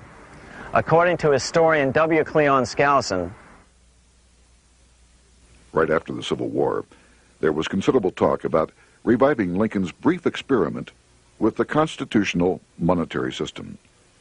Had not the European Money Trust intervened, it would have no doubt become an established institution. it is clear that the concept of America printing her own debt-free money sent shockwaves throughout the European central banking elite. They watched with horror as Americans clamored for more greenbacks. They may have killed Lincoln, but support for his monetary ideas grew. On April 12, 1866, nearly 1 year to the day of Lincoln's assassination, Congress went to work at the bidding of the European central banking interests.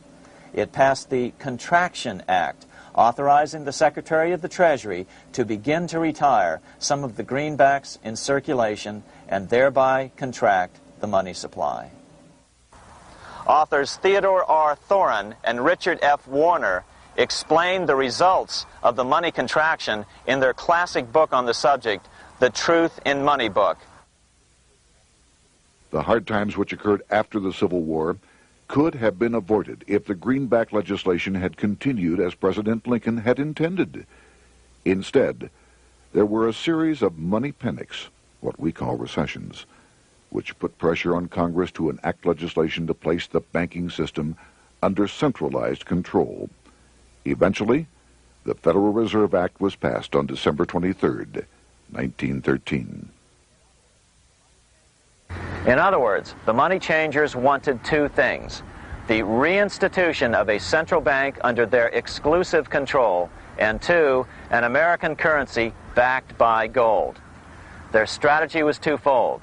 First of all, cause a series of panics to try to convince the American people that only centralized control of the money supply could provide economic stability.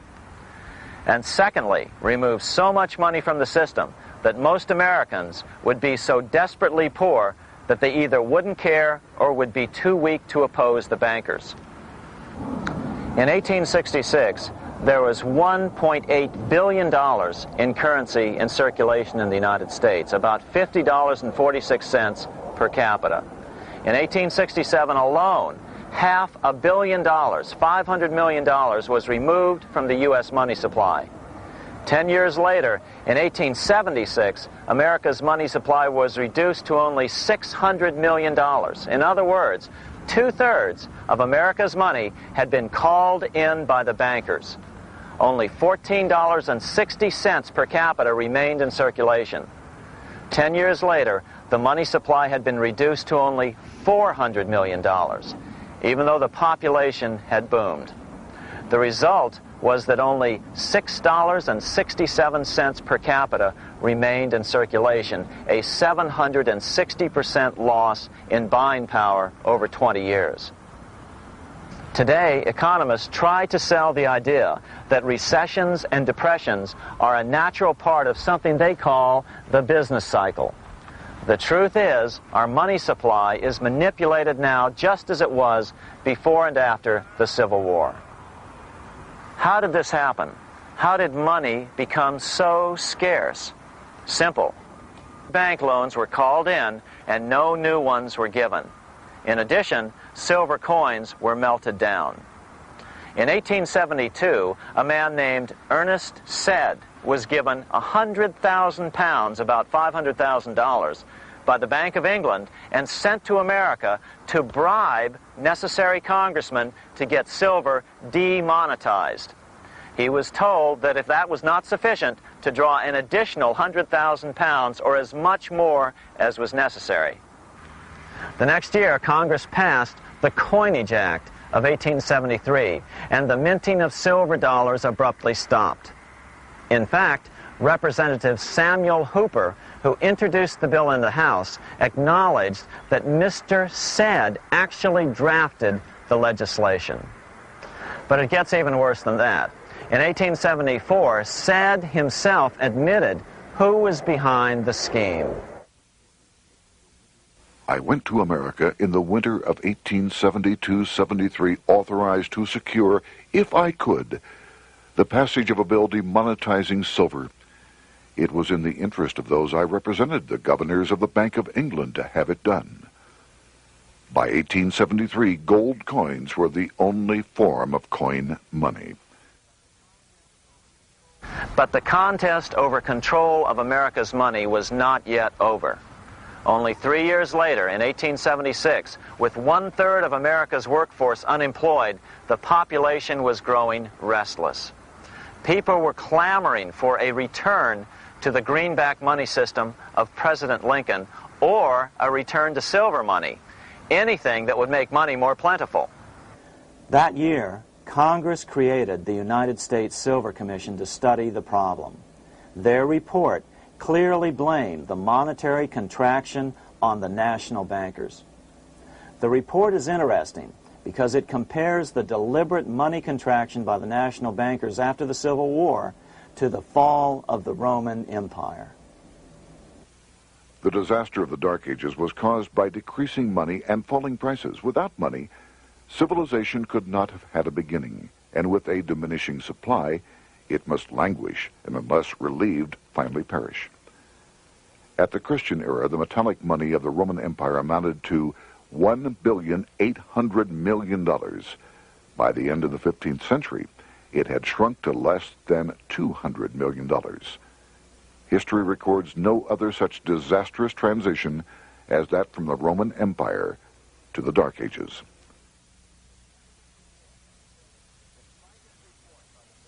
Despite this report by the Silver Commission, Congress took no action. The next year, 1877, riots broke out from Pittsburgh to Chicago. The torches of starving vandals lit up the sky. The bankers huddled to decide what to do. They decided to hang on. Now that they were back in control to a certain extent, they were not about to give it up. At the meeting of the American Bankers Association that year, they urged their membership to do everything in their power to put down the notion of a return to greenbacks. The ABA Secretary, James Buell, authored a letter to the members which blatantly called on the banks to subvert not only Congress, but the press. It is advisable to do all in your power to sustain such prominent daily and weekly newspapers, especially the agricultural and religious press, as will oppose the greenback issue of paper money, and that you will also withhold patronage from all applicants who are not willing to oppose the government issue of money. To repeal the act creating banknotes or to restore to circulation the government issue of money will be to provide the people with money and will therefore seriously affect our individual profits as bankers and lenders. See your congressman at once and engage him to support our interest that we may control legislation. As political pressure mounted in Congress for change, the press tried to turn the American people away from the truth. The New York Tribune put it this way on January 10th, 1878. "The capital of the country is organized at last, and we will see whether Congress will dare to fly in its face." But it didn't work entirely. On February 28, 1878, Congress passed the Sherman Law, allowing the minting of a limited number of silver dollars, ending the 5-year hiatus. This did not end gold backing of the currency, however, nor did it completely free silver. Previous to 1873, anyone who brought silver to the U.S. Mint could have it struck into silver dollars free of charge. No longer.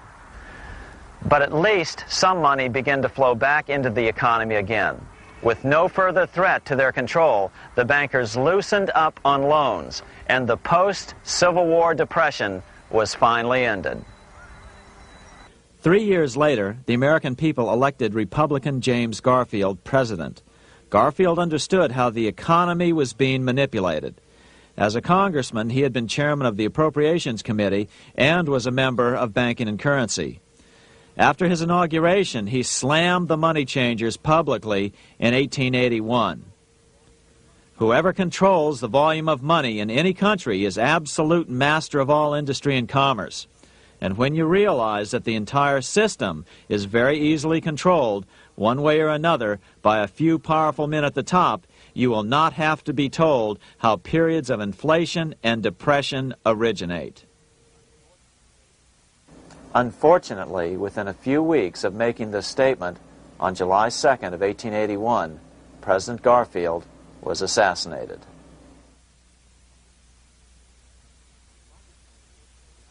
The money changers were gathering strength fast. They began a periodic fleecing of the flock, as they called it, by creating economic booms followed by further depressions so they could buy up thousands of homes and farms for pennies on the dollar. In 1891, the money changers prepared to take the American economy down again, and their methods and motives were laid out with shocking clarity in a memo sent out by the American Bankers Association, the ABA, an organization in which most bankers were members. Notice that this memo called for bankers to create a depression on a certain date 3 years in the future. According to the Congressional Record, here's how it read in part. On September 1st, 1894, we will not renew our loans under any consideration. On September 1st, we will demand our money. We will foreclose and become mortgagees in possession. We can take 2/3 of the farms west of the Mississippi and thousands of them east of the Mississippi as well at our price. Then the farmers will become tenants, as in England. These depressions could be controlled because America was on the gold money standard. Since gold is scarce, it's one of the easiest commodities to manipulate. People wanted silver money legalized again so they could escape the stranglehold the money changers had on gold money.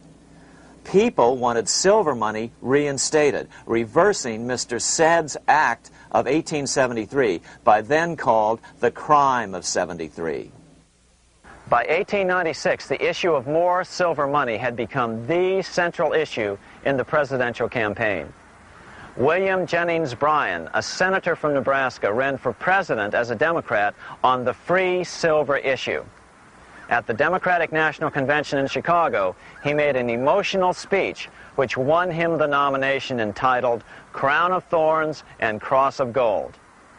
Though Bryan was only 36 years old at the time, this speech is widely regarded as the most famous oration ever made before a political convention. In the dramatic conclusion, Bryan said, "We will answer their demand for a gold standard by saying to them, you shall not press down upon the brow of labor this crown of thorns. You shall not crucify mankind upon a cross of gold." The bankers lavishly supported the Republican candidate, William McKinley, who favored the gold standard. The resulting contest was amongst the most fiercely contested presidential races in American history. Bryan made over 600 speeches in 27 states. The McKinley campaign got manufacturers and industrialists to inform their employees that if Bryan were elected, all factories and plants would close and there would be no work. The ruse succeeded. McKinley beat Bryan by a small margin. Bryan ran for president again in 1900 and in 1908, but fell short each time. During the 1912 Democratic Convention, Bryan was a powerful figure who helped Woodrow Wilson win the nomination. When Wilson became president, he appointed Bryan as Secretary of State, but Bryan soon became disenchanted with the Wilson administration. Bryan served only 2 years in the Wilson administration before resigning in 1915 over the highly suspicious sinking of the Lusitania, the event which was used to drive America into World War I. Although William Jennings Bryan never gained the presidency, his efforts delayed the money changers for 17 years from attaining their next goal, a new, privately owned central bank for America.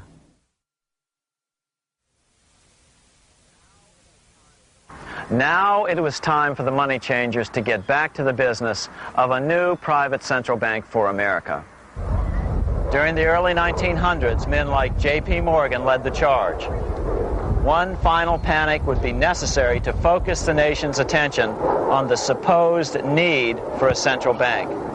The rationale was that only a central bank can prevent bank failures. Morgan was clearly the most powerful banker in America and a suspected agent for the Rothschilds. Morgan had helped finance John D. Rockefeller's Standard Oil empire. He had also helped finance the monopolies of Edward Harriman in railroads, of Andrew Carnegie in steel, and of others in numerous industries. But on top of that, J.P. Morgan's father, Junius Morgan, had been America's financial agent to the British. After his father's death, J.P. Morgan took on a British partner, Edward Grenfell, a longtime director of the Bank of England. In fact, upon Morgan's death, his estate contained only a few $1 million. The bulk of the securities most people thought he owned were, in fact, owned by others. In 1902, President Theodore Roosevelt allegedly went after Morgan and his friends by using the Sherman Antitrust Act to try to break up their industrial monopolies. Actually, Roosevelt did very little to interfere in the growing monopolization of American industry by the bankers and their surrogates. For example, Roosevelt supposedly broke up the Standard Oil monopoly, But it wasn't really broken at all. It was merely divided into 7 corporations, all still controlled by the Rockefellers. The public was aware of this thanks to political cartoonists like Thomas Nast, who referred to the bankers as the Money Trust. By 1907, the year after Teddy Roosevelt's re-election, Morgan decided it was time to try for a central bank again. Using their combined financial muscle, Morgan and his friends were secretly able to crash the stock market. Thousands of small banks were vastly overextended. Some had reserves of less than 1% thanks to the fractional reserve principle. Within days, bank runs were commonplace across the nation. Now Morgan stepped into the public arena and offered to prop up the faltering American economy by supporting failing banks with money he manufactured out of nothing. It was an outrageous proposal, far worse than even fractional reserve banking, but Congress let him do it.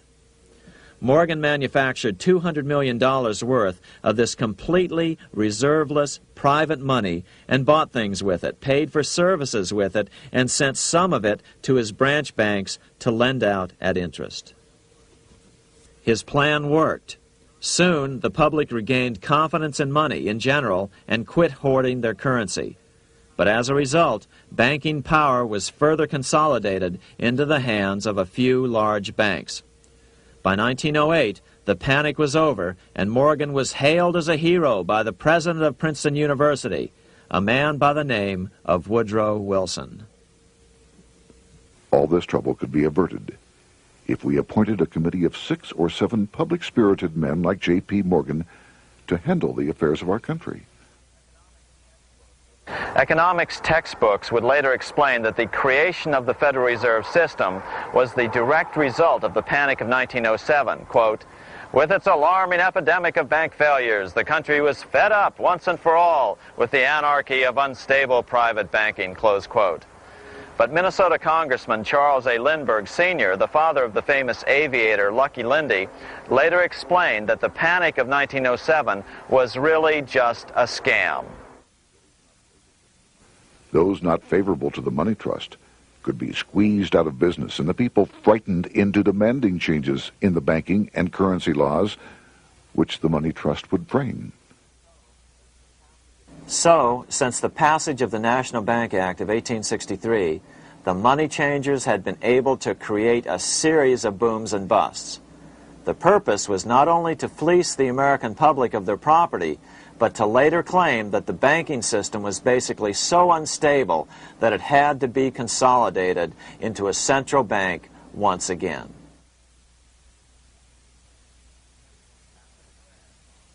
After the crash, Teddy Roosevelt, in response to the Panic of 1907, signed into law a bill creating something called the National Monetary Commission. The commission was to study the banking problem and make recommendations to Congress. Of course, the commission was packed with Morgan's friends and cronies. The chairman was a man named Senator Nelson Aldrich from Rhode Island. Aldrich represented the Newport, Rhode Island homes of America's richest banking families. His daughter married John D. Rockefeller, Jr., and together they had 5 sons: John, Nelson, who would become vice president in 1974, Lawrence, Winthrop, and David, the head of the Council on Foreign Relations and former chairman of Chase Manhattan Bank. As soon as the National Monetary Commission was set up, Senator Aldrich immediately embarked on a 2-year tour of Europe, where he consulted at length with the private central bankers in England, France, and Germany. The total cost of his trip alone to the taxpayers was $300,000, an astronomical sum in those days. Shortly after his return, on the evening of November 22nd, 1910, some of the wealthiest and most powerful men in America boarded Senator Aldrich's private rail car and in the strictest secrecy journeyed to this place, Jekyll Island, off the coast of Georgia. With the group came Paul Warburg. Warburg had been given a $500,000 per year salary to lobby for the passage of a privately owned central bank in America, by the investment firm Kuhn, Loeb and Company. Warburg's partner in this firm was a man named Jacob Schiff, the grandson of the man who shared the Greenshield house with the Rothschild family in Frankfurt. Schiff, as we'll find out later, was in the process of spending $20 million to finance the overthrow of the Tsar in Russia. These three European banking families, the Rothschilds, the Warburgs, and the Schiffs, were interconnected by marriage down through the years, just as their American banking counterparts, the Morgans, Rockefellers, and Aldriches were. Secrecy was so tight that all 7 primary participants were cautioned to use only first names to prevent servants from learning their identities. Years later, one participant, Frank Vanderlip, president of National City Bank of New York and a representative of the Rockefeller family, confirmed the Jekyll Island trip in a February 9, 1935 edition of the Saturday Evening Post. I was as secretive, indeed as furtive as any conspirator. Discovery, we knew, simply must not happen, or else all our time and effort would be wasted. If it were to be exposed that our particular group had got together and written a banking bill, that bill would have no chance whatever of passage by Congress. The participants came here to figure out how to solve their major problem, how to bring back a privately owned central bank. But there were other problems that needed to be addressed as well. First of all, the market share of the big national banks was shrinking fast. In the first 10 years of the century, the number of U.S. banks had more than doubled to over 20,000. By 1913, only 29% of all banks were national banks, and they held only 57% of all deposits. As Senator Aldrich later admitted in a magazine article, before passage of this act, the New York bankers could only dominate the reserves of New York. Now, we are able to dominate the bank reserves of the entire country. Therefore, something had to be done to bring these new banks under their control. As John D. Rockefeller put it, quote, "Competition is sin," close quote. Secondly, the nation's economy was so strong that corporations were starting to finance their expansions out of profits instead of taking out huge loans from large banks. In the first 10 years of the new century, 70% of corporate funding came from profits. In other words, American industry was becoming independent of the money changers, and that trend had to be stopped. All the participants knew that these problems could be hammered out into a workable solution, but perhaps their biggest problem was a public relations problem, the name of the new bank. That discussion took place right here in this room, one of the many conference rooms in this sprawling hotel, today known as the Jekyll Island Club Hotel. Aldrich believed that the word bank should not even appear in the name. Warburg wanted to call the legislation the National Reserve Bill or the Federal Reserve Bill. The idea here was to give the impression that the purpose of the new central bank was to stop bank runs, but also to conceal its monopoly character. However, it was Aldrich, the egotistical politician, who insisted it be called the Aldrich Bill. After 9 days at Jekyll Island, the group dispersed. The new central bank would be very similar to the old Bank of the United States. It would be given a monopoly over U.S. currency and create that money out of nothing. How does the Fed create money out of nothing? It's a four-step process. But first, a word on bonds. Bonds are simply promises to pay, or government IOUs. People buy bonds to get a secure rate of interest. At the end of the term of the bond, the government repays the bond plus interest, and the bond is destroyed. There are about $3.6 trillion worth of these loans or bonds at present. Now here's the Fed money-making process. Step 1. The Federal Open Market Committee approves the purchase of U.S. bonds on the open market. Step 2. The bonds are purchased by the Fed from whoever is offering them for sale on the open market. Step 3. The Fed pays for the bonds with electronic credits to the seller's bank, which in turn credits the seller's bank account. The trick is that these credits are based on nothing. The Fed just creates them. Step 4. The banks use these deposits as reserves. They can loan out over 10 times the amount of their reserves to new borrowers, all at interest. In this way, a Fed purchase of, say, $1 million worth of bonds gets turned into over $10 million in bank accounts. The Fed, in effect, creates 10% of this totally new money, and the banks create the other 90%. To reduce the amount of money in the economy, the process is just reversed. The Fed sells bonds to the public, and the money flows out of the purchaser's local bank. Loans must be reduced by 10 times the amount of the sale. So, a Fed sale of $1 million in bonds results in $10 million less money in the economy. So how does this benefit the bankers whose representatives huddled at Jekyll Island? First, it totally misdirected banking reform efforts from proper solutions. Second, it prevented a proper debt-free system of government finance, like Lincoln's greenbacks, from making a comeback. The bond-based system of government finance forced on Lincoln after he created greenbacks was now cast in stone. Third, it delegated to the bankers the right to create 90% of our money supply based on only fractional reserves, which they then loan out at interest. Fourth, it centralized overall control of our nation's money supply in the hands of a few men. Fifth, it established a central bank with a high degree of independence from effective political control. Soon after its creation, the Fed's great contraction in the early 1930s would cause the Great Depression. This independence has been enhanced since then through additional laws. In order to fool the public into thinking the government retained control, the plan called for the Fed to be run by a board of governors appointed by the President and approved by the Senate. But all the bankers had to do was to be sure their men got appointed to the board of governors. That wasn't hard. Bankers have money, and money buys influence over politicians. Once the participants left Jekyll Island, the public relations blitz was on. The big New York banks put together an educational fund of $5 million to finance professors at respected universities to endorse the new bank. Woodrow Wilson at Princeton was one of the first to jump on the bandwagon. But the bankers' subterfuge didn't work. The Aldrich Bill was quickly identified as the bankers' bill, a bill to benefit only what became known as the money trust.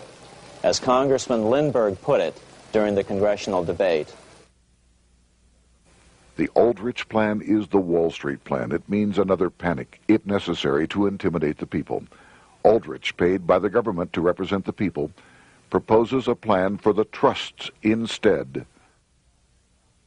Seeing they didn't have the votes to win in Congress, the Republican leadership never brought the Aldrich bill to a vote. The bankers quietly decided to move to track 2, the Democratic alternative. They began financing Woodrow Wilson as the Democratic nominee. As respected historian James Perloff put it, Wall Street financier Bernard Baruch was put in charge of Wilson's education. Baruch brought Wilson to the Democratic Party headquarters in New York in 1912, leading him like one would a poodle on a string.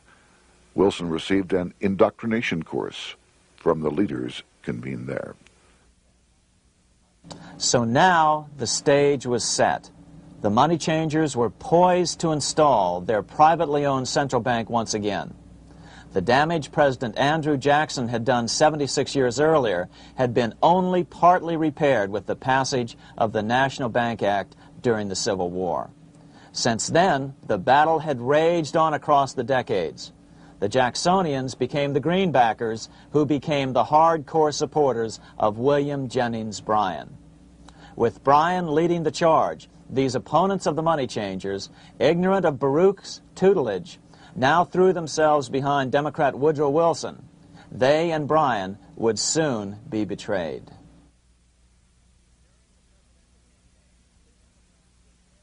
During the presidential campaign, the Democrats were careful to pretend to oppose the Aldrich bill.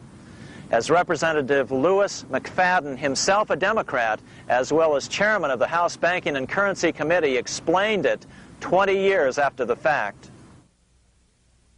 The Aldrich bill was condemned in the platform. When Woodrow Wilson was nominated, the men who ruled the Democratic Party promised the people that if they were returned to power, there would be no central bank established here while they held the reins of government. 13 months later, that promise was broken, and the Wilson administration, under the tutelage of those sinister Wall Street figures who stood behind Colonel House, established here in our free country the worm-eaten, monarchical institution of the King's Bank, to control us from the top downward and to shackle us from the cradle to the grave.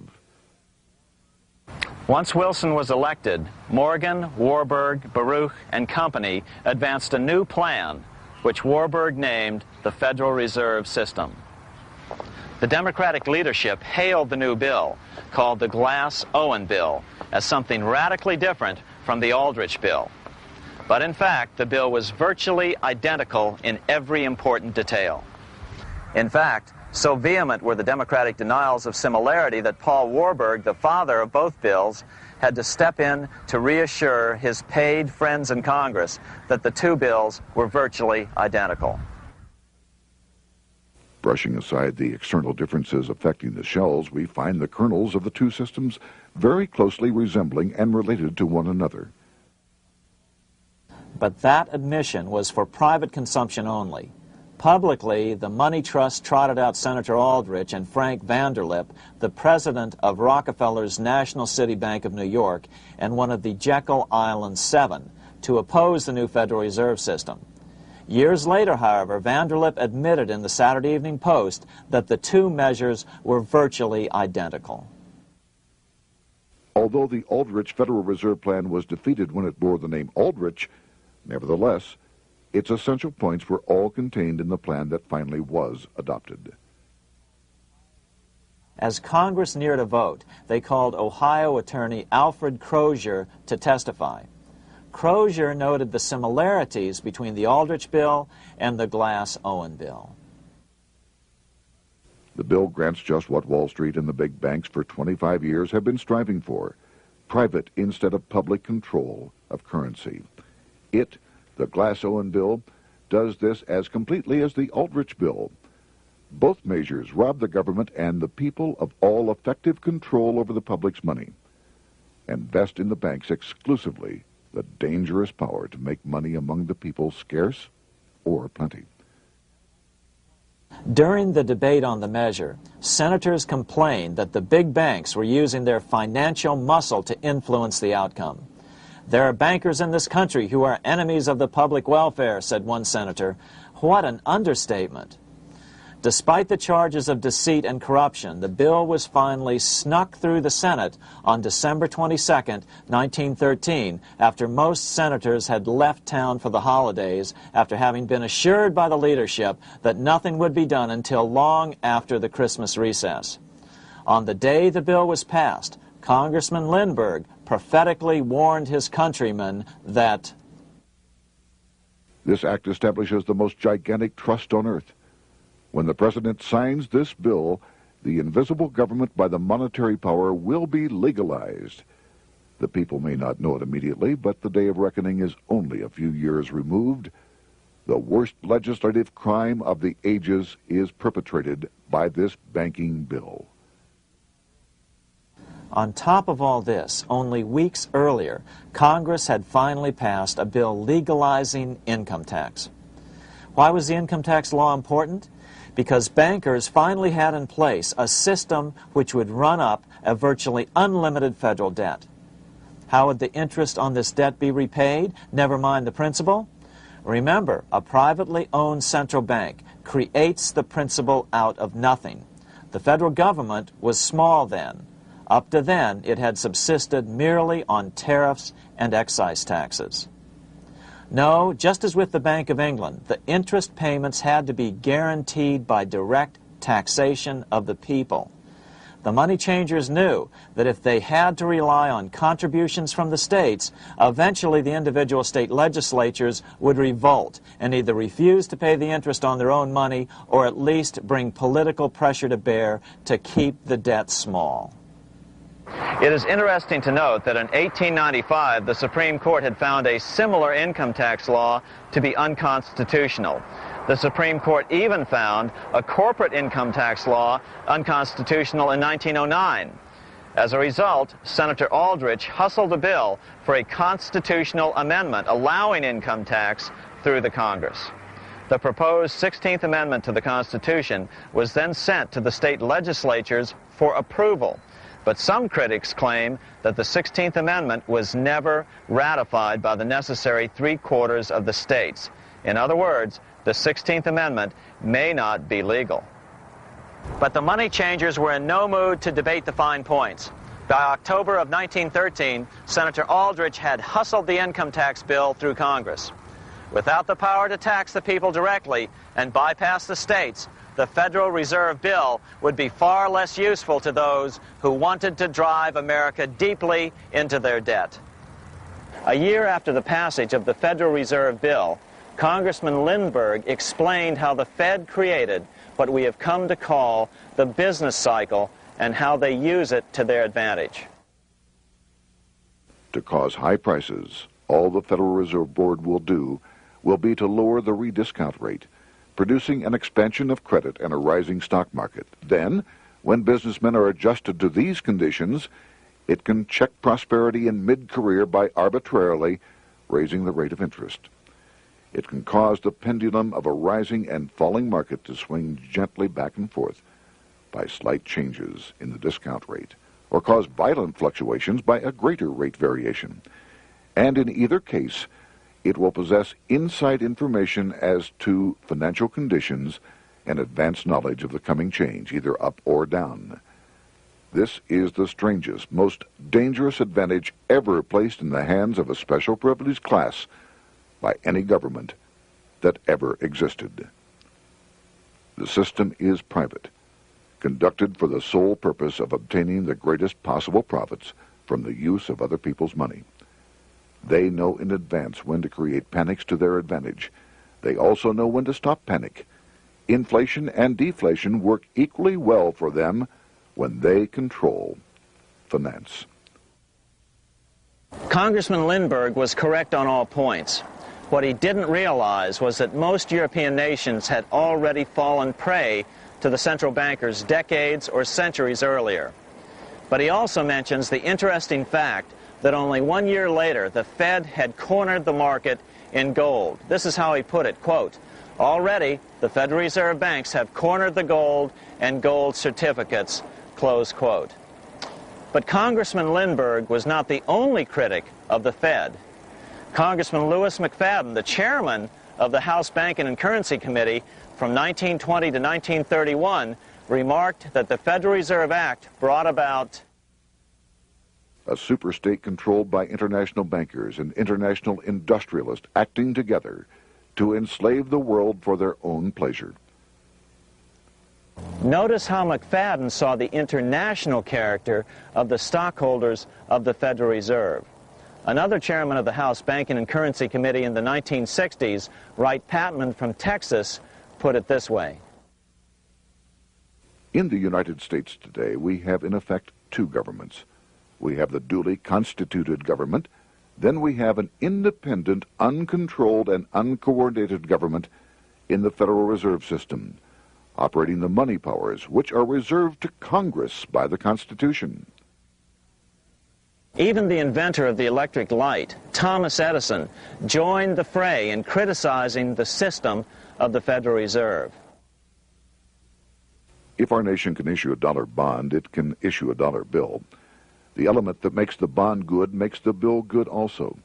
The difference between the bond and the bill is the bond lets money brokers collect twice the amount of the bond and an additional 20%, whereas the currency pays nobody but those who contribute directly in some useful way.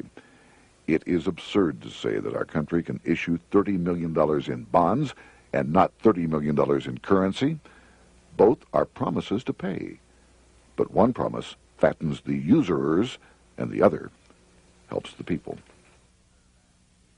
3 years after the passage of the Federal Reserve Act, even President Wilson began to have second thoughts about what had been unleashed during his first term in office. We have come to be one of the worst ruled, one of the most completely controlled governments in the civilized world, no longer a government of free opinion, no longer a government by a vote of the majority, but a government by the opinion and duress of a small group of dominant men. Some of the biggest men in the United States in the field of commerce and manufacture are afraid of something. They know that there is a power somewhere so organized, so subtle, so watchful, so interlocked, so complete, so pervasive, that they had better not speak above their breath when they speak in condemnation of it.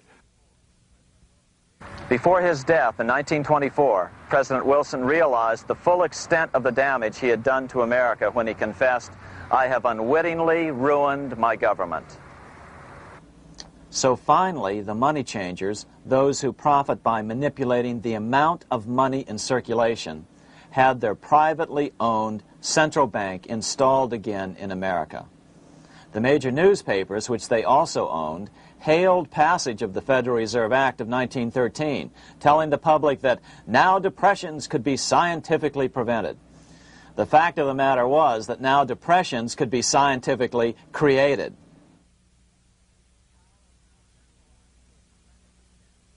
Power was now centralized to a tremendous extent. Now it was time for a war, a really big war. In fact, the First World War.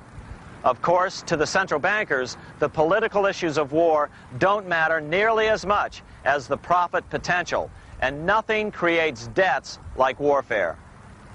England was the best example at that time. During the 119-year period between the founding of the Bank of England and Napoleon's defeat at Waterloo, England had been at war for 56 years, and much of the remaining time she'd been preparing for war. In World War I, the German Rothschilds loaned money to the Germans, the British Rothschilds loaned money to the British, and the French Rothschilds loaned money to the French. In America, J.P. Morgan was the sales agent for war materials to both the British and the French. In fact, 6 months into the war, Morgan became the largest consumer on earth, spending $10 million a day. His offices here at 23 Wall Street were mobbed by brokers and salesmen trying to cut a deal. In fact, it got so bad that the bank had to post guards at every door and at the partners' homes as well. Many other New York bankers made out as well from the war. President Wilson appointed Bernard Baruch to head the War Industries Board. According to historian James Perloff, both Baruch and the Rockefellers profited by some $200 million during the war. But profits were not the only motive. There was also revenge. The money changers never forgave the czars for their support of Lincoln during the Civil War. Also, Russia was the last major European nation to refuse to give in to the privately owned central bank scheme. 3 years after World War I broke out, the Russian Revolution toppled the Tsar and installed the scourge of communism. Jacob Schiff of Kuhn Loeb and Company bragged from his deathbed that he had spent $20 million towards the defeat of the Tsar. Money was funneled from England to support the revolution as well. Why would some of the richest men in the world financially back communism, the system that was openly vowing to destroy the so-called capitalism that made them wealthy? Researcher Gary Allen explained it this way. If one understands that socialism is not a share the wealth program, but is, in reality, a method to consolidate and control the wealth, then the seeming paradox of super-rich men promoting socialism becomes no paradox at all. Instead, it becomes logical, even the perfect tool of power-seeking megalomaniacs. Communism, or more accurately, socialism, is not a movement of the downtrodden masses, but of the economic elite. As W. Cleon Skousen put it, In his 1970 book, The Naked Capitalist, power from any source tends to create an appetite for additional power. It was almost inevitable that the super-rich would one day aspire to control not only their own wealth, but the wealth of the whole world. To achieve this, they were perfectly willing to feed the ambitions of the power-hungry political conspirators who were committed to the overthrow of all existing governments and the establishments of a central worldwide dictatorship. but what if these revolutionaries get out of control and try to seize power from the super-rich? After all, it was Mao Zedong who in 1938 stated his position concerning power. Political power grows out of the barrel of a gun. The Wall Street, London axis elected to take the risk. The master planners attempted to control revolutionary communist groups by feeding them vast quantities of money when they obeyed and contracting their money supply or even financing their opposition if they got out of control. Lenin began to understand that although he was the absolute dictator of the new Soviet Union, he was not pulling the financial strings. Someone else was silently in control. The state does not function as we desired. The car does not obey. A man is at the wheel and seems to lead it, but the car does not drive in the desired direction. It moves as another force wishes.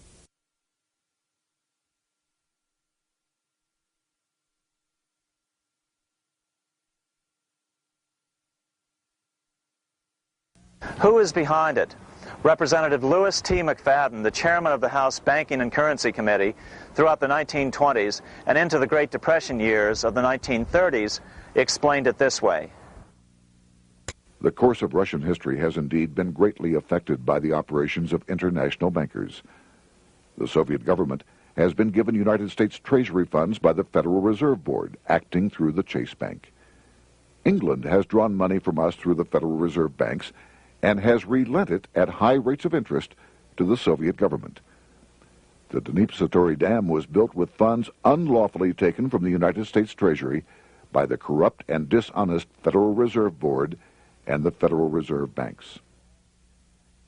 In other words, the Fed and the Bank of England, at the behest of the international bankers who controlled them, were creating a monster, one which would fuel 7 decades of unprecedented communist revolution, warfare, and most importantly, debt. In case you think there's some chance that the money changers got communism going and then lost control, in 1992, the Washington Times reported that Russian President Boris Yeltsin was upset that most of the incoming foreign aid was being siphoned off, quote, straight back into the coffers of Western banks in debt service, close quote. No one in his right mind would claim that a war as large as World War I had a single cause. Wars are complex things with many causative factors. But on the other hand, it would also be equally foolish to ignore as a prime cause of World War I those who would profit the most from the war. The role of the money changers is no wild conspiracy theory. They had a motive, a short-ranged, self-serving motive, as well as a long-range political motive of advancing totalitarian governments, with the money changers maintaining the financial clout to control whatever politician might emerge as the leader. Next, we'll see what the money changers' ultimate political goal is for the world.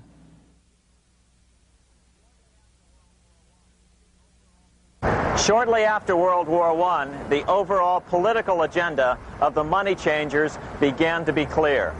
Now that they controlled national economies individually, the next step was the ultimate form of consolidation, world government. The new world government proposal was given top priority at the Paris Peace Conference after World War I. It was called the League of Nations. But much to the surprise of Paul Warburg and Bernard Baruch, who attended the peace conference with President Wilson, the world was not yet ready to dissolve national boundaries. Nationalism still beats strong in the human breast. For example, Lord Curzon, the British Foreign Secretary, called the League of Nations a good joke, even though it was the stated policy of the British government to support it. To the humiliation of President Wilson, the U.S. Congress wouldn't ratify the League either, despite the fact that it had been ratified by many other nations. Without money flowing from the U.S. Treasury, the League died. After World War I, the American public had grown tired of the internationalist policies of Democrat Woodrow Wilson. In the presidential election of 1920, Republican Warren Harding won a landslide victory with over 60% of the vote. Harding was an ardent foe of both Bolshevism and the League of Nations. His election, which opened a 12-year run of Republican presidents in the White House, led to an unprecedented era of prosperity known as the Roaring Twenties. Despite the fact that the war had brought America a debt 10 times larger than its Civil War debt, still the American economy surged. Gold had poured into the country during the war, and it continued to do so afterwards. In the early 1920s, the governor of this bank, the Federal Reserve Bank of New York, a man named Benjamin Strong, met frequently with the secretive and eccentric governor of the Bank of England, Montague Norman. Norman was determined to replace the gold England had lost to the U.S. during World War I and return the Bank of England to its former position of dominance in world finance. On top of that, rich with gold, the American economy might get out of control again, just like it had done after the Civil War. During the next 8 years, under the presidencies of Harding and Coolidge, the huge federal debt built up during World War I was cut by 38%, down to $16 billion, the greatest percentage drop in U.S. history. During the election of 1920, Warren Harding and Calvin Coolidge ran against James Cox, the governor of Ohio, and the little-known Franklin D. Roosevelt, who had previously risen to no higher post than President Wilson's Assistant Secretary of the Navy. After his inauguration, Harding moved quickly to formally kill the League of Nations. Then he quickly moved to reduce domestic taxes while raising tariffs to record heights. Now, this was a revenue policy of which most of the Founding Fathers would certainly have approved. His second year in office, Harding took ill on a train trip in the West and suddenly died. Although no autopsy was performed, the cause was said to be either pneumonia or food poisoning. When Coolidge took over, he continued Harding's domestic economic policy of high tariffs on imports while cutting income taxes. As a result, the economy grew at such a rate that net revenue still increased. Now that had to be stopped. So just as they'd done so frequently before, the money changers decided it was time to crash the American economy. The Federal Reserve began flooding the country with money. They increased the money supply by 62% during these years. Money was plentiful. This is why it was known as the Roaring Twenties. Before his death in 1919, former President Teddy Roosevelt warned the American people what was going on. As reported in the March 27, 1922 edition of the New York Times, Roosevelt said, "These international bankers and Rockefeller Standard Oil interests control the majority of newspapers and the columns of these papers to club into submission or drive out of public office officials who refuse to do the bidding of the powerful, corrupt cliques which compose the invisible government." Just one day before, in the New York Times, the mayor of New York, John Hylan, quoted Roosevelt and blasted those he saw as taking control of America, its political machinery, and its press. The warning of Theodore Roosevelt has much timeliness today, for the real menace of our republic is this invisible government which, like a giant octopus, sprawls its slimy length over city, state, and nation. It seizes in its long and powerful tentacles our executive officers, our legislative bodies, our schools, our courts, our newspapers, and every agency created for the public protection. To depart from mere generalizations, let me say that at the head of this octopus are the Rockefeller Standard Oil interest and a small group of powerful banking houses generally referred to as the international bankers. The little coterie of powerful international bankers virtually run the United States government for their own selfish purposes.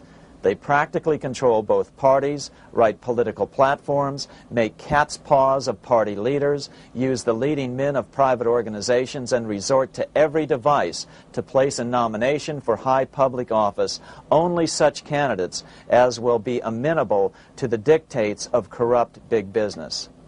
These international bankers and Rockefeller Standard Oil interests control the majority of newspapers and magazines in this country. Why didn't people listen to such strong warnings and demand that Congress reverse its 1913 passage of the Federal Reserve Act? Because remember, it was the 1920s. A steady increase in bank loans contributed to a rising market. In other words, just as it is today, in times of prosperity, no one wants to worry about economic issues. But there was a dark side to all this prosperity. Businesses expanded and became strung out on credit. Speculation in the booming stock market became rampant. Although everything looked rosy, it was a castle made of sand. When all was in readiness, in April of 1929, Paul Warburg, the father of the Federal Reserve, sent out a secret advisory warning his friends that a collapse and nationwide depression was certain. In August of 1929, the Fed began to tighten money. It is not a coincidence that the biographies of all the Wall Street giants of that era, John D. Rockefeller, J.P. Morgan, Bernard Baruch, etc., all marvel that they got out of the stock market just before the crash and put all their assets in cash or gold. On October 24th, 1929, the big New York bankers called in their 24-hour broker call loans. This meant that both stockbrokers and customers had to dump their stocks on the market to cover their loans, no matter what price they had to sell them for. As a result, the market tumbled, and that day was known as Black Thursday.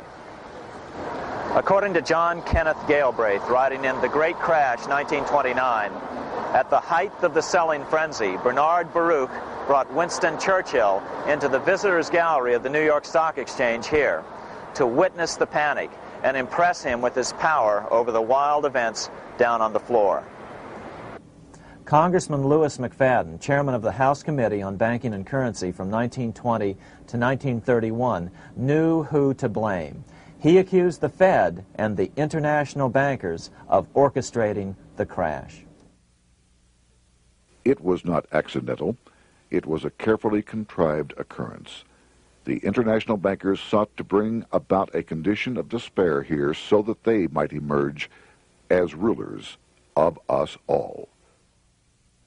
But McFadden went even farther. He openly accused them of causing the crash in order to steal America's gold. In February 1931, in the midst of the Depression, he put it this way. I think it can hardly be disputed that the statesmen and financiers of Europe are ready to take almost any means to reacquire rapidly the gold stock which Europe lost to America as the result of World War I. Curtis Dahl, a broker for Lehman Brothers, was on the floor of the New York Stock Exchange the day of the crash. In his 1970 book, FDR, My Exploited Father-in-Law, he explained that the crash was triggered by the planned sudden shortage of call money in the New York money market. Actually, it was the calculated shearing of the public by the world money powers triggered by the planned sudden shortage of call money in the New York money market. Within a few weeks, $3 billion of wealth simply seemed to vanish. Within a year, $40 billion had been lost. But did it really disappear? Or was it simply consolidated in fewer hands? And what did the Federal Reserve do? Instead of moving to help the economy out by quickly lowering interest rates to stimulate the economy, the Fed continued to brutally contract the money supply further, deepening the Depression. Between 1929 and 1933, the Fed reduced the money supply by an additional 33%. Although most Americans have never heard that the Fed was the cause of the Depression, this is well known among top economists. Milton Friedman, the Nobel Prize-winning economist now of Stanford University, said the same thing in a National Public Radio interview in January of 1996. The Federal Reserve definitely caused the Great Depression by contracting the amount of currency in circulation by 1/3 from 1929 to 1933. But the money lost by most Americans during the Depression didn't just vanish. It was just redistributed into the hands of those who had gotten out just before the crash and had purchased gold, which is always a safe place to put your money just before a depression. But America's money also went overseas. Incredibly, as President Hoover was heroically trying to rescue banks and prop up businesses, with millions of Americans starving as the Great Depression deepened, millions of dollars were being spent rebuilding Germany from damage sustained during World War I. 8 years before Hitler would invade Poland, Representative Louis McFadden, chairman of the House Banking and Currency Committee, warned Congress that Americans were paying for Hitler's rise to power. After World War I, Germany fell into the hands of the German international bankers. Those bankers bought her, and they now own her lock, stock, and barrel. They have purchased her industries, they have mortgages on her soil, they control her production, they control all her public utilities.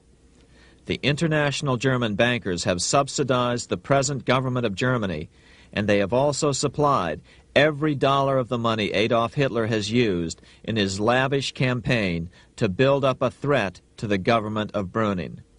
When Brüning fails to obey the orders of the German international bankers, Hitler is brought forth to scare the Germans into submission.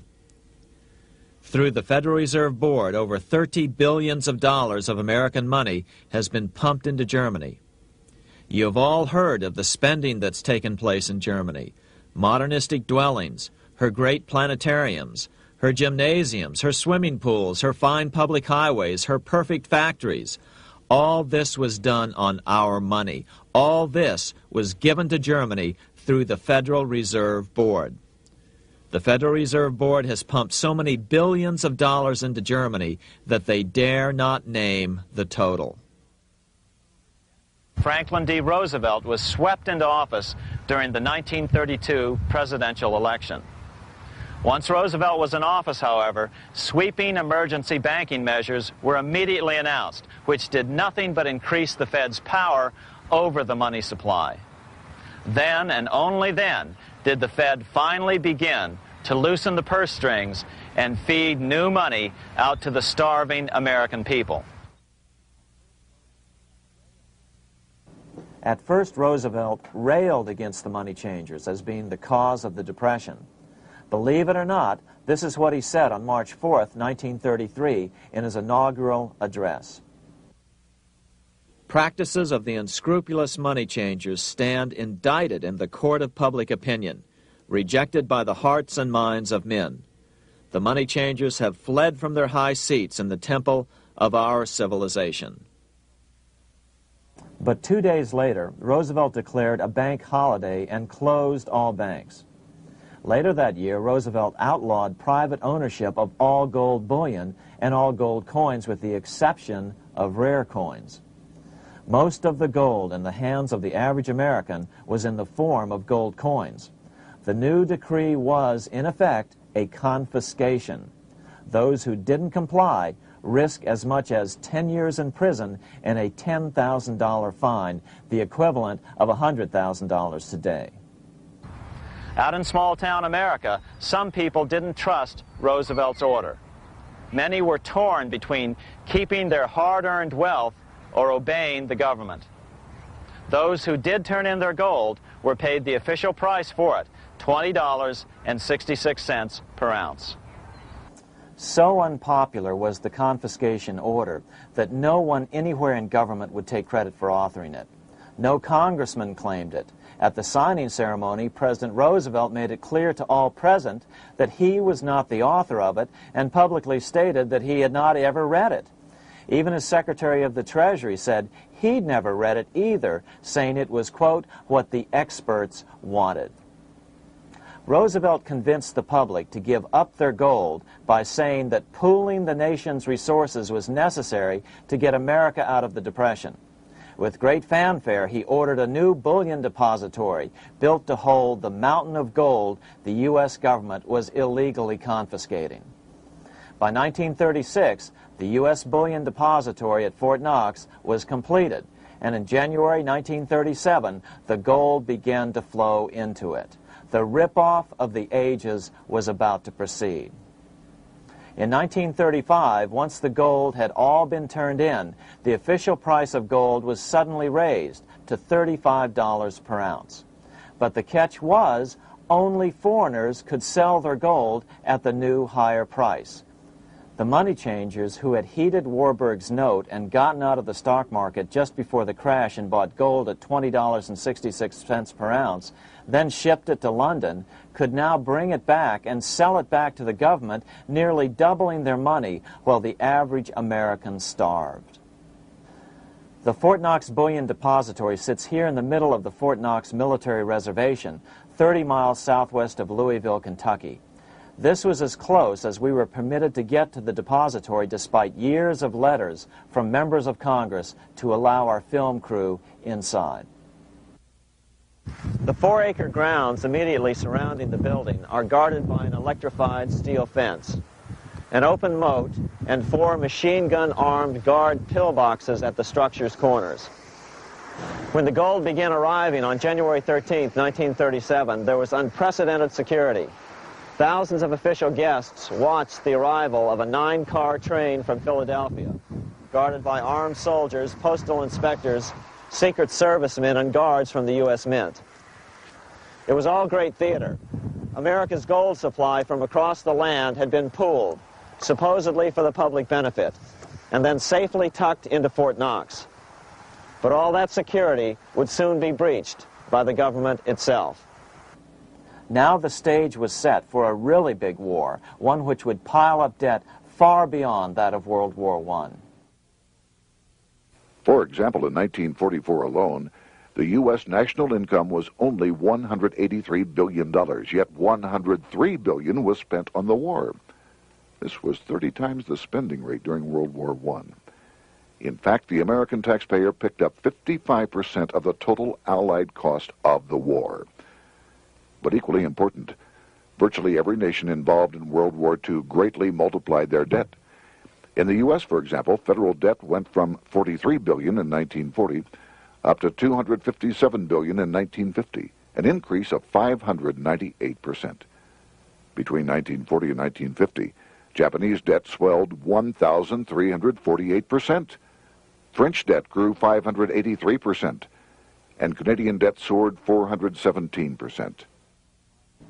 After the war, the world was now divided into 2 economic camps: communist command economies on the one hand versus monopoly capitalists on the other, set to fight it out in one perpetual and highly profitable arms race.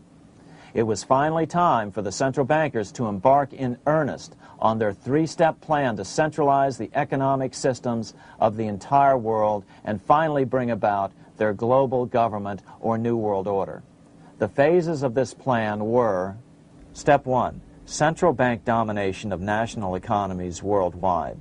Step 2, centralize regional economies through organizations such as the European Monetary Union and regional trade unions such as NAFTA. Step 3, centralize the world economy through a world central bank, a world money, and ending national independence through abolition of all tariffs by treaties like GATT. Step 1 was completed long ago. Steps 2 and 3 are far advanced, nearing completion. What about gold? Among central banks, the largest holder of gold is now the IMF. It and central banks now control 2/3 of the world's gold supply, giving them the ability to manipulate the gold market. Remember the money changer's golden rule: he who has the gold makes the rules. But before we get into solutions to our problem, let's take a look at what happened to all that gold in Fort Knox. Because if we don't understand that the gold has been stolen, we'll allow ourselves to be stampeded into the wrong solution, a gold-backed currency. Most Americans still believe that the gold is still here at Fort Knox. At the end of World War II, Fort Knox contained over 700 million ounces of gold, an incredible 70% of all the gold in the world. How much remains? No one knows. Despite the fact that federal law requires an annual physical audit of Fort Knox gold, the Treasury has consistently refused to conduct one. The truth is that a reliable audit of whatever remains here has not been conducted since President Eisenhower ordered one in 1953. Where did America's gold in Fort Knox go? Over the years, it was sold off to European money changers at the $35 per ounce price. Remember, this was during a time when it was illegal for Americans to buy any of their own gold from Fort Knox. In fact, there was a very infamous case where the Firestone family set up a string of dummy corporations to purchase Fort Knox gold and keep it in Switzerland, never hitting U.S. shores. They were eventually caught, however, and successfully prosecuted. Finally, by 1971, all the pure gold had been secretly removed from Fort Knox, drained back to London. Once the gold was gone from Fort Knox, President Nixon closed the gold window by repealing Roosevelt's Gold Reserve Act of 1934, finally making it legal once again for Americans to buy gold. Naturally, gold prices immediately began to soar. 9 years later, gold sold for $880 per ounce, 25 times what the gold in Fort Knox was sold for. One would think that eventually someone in the government would get wind of what was happening and blow the whistle. The largest fortune in the history of the world stolen. Shades of the old James Bond film, Goldfinger. Well, as a matter of fact, Ian Fleming, the author of the James Bond series, was head of the British counterintelligence service, MI5. Some believe in the intelligence community that he wrote much of his fiction as a warning, as many authors of fiction do. If the removal of all the good delivery gold from Fort Knox can be viewed as a deliberate raid on the U.S. Treasury, then such an operation might well have been years in the making, namely 40 years. Certainly enough time for Fleming to get wind of it and try to prevent it. So just how did the story of the Fort Knox gold robbery get out? It all started with an article in a New York periodical in 1974.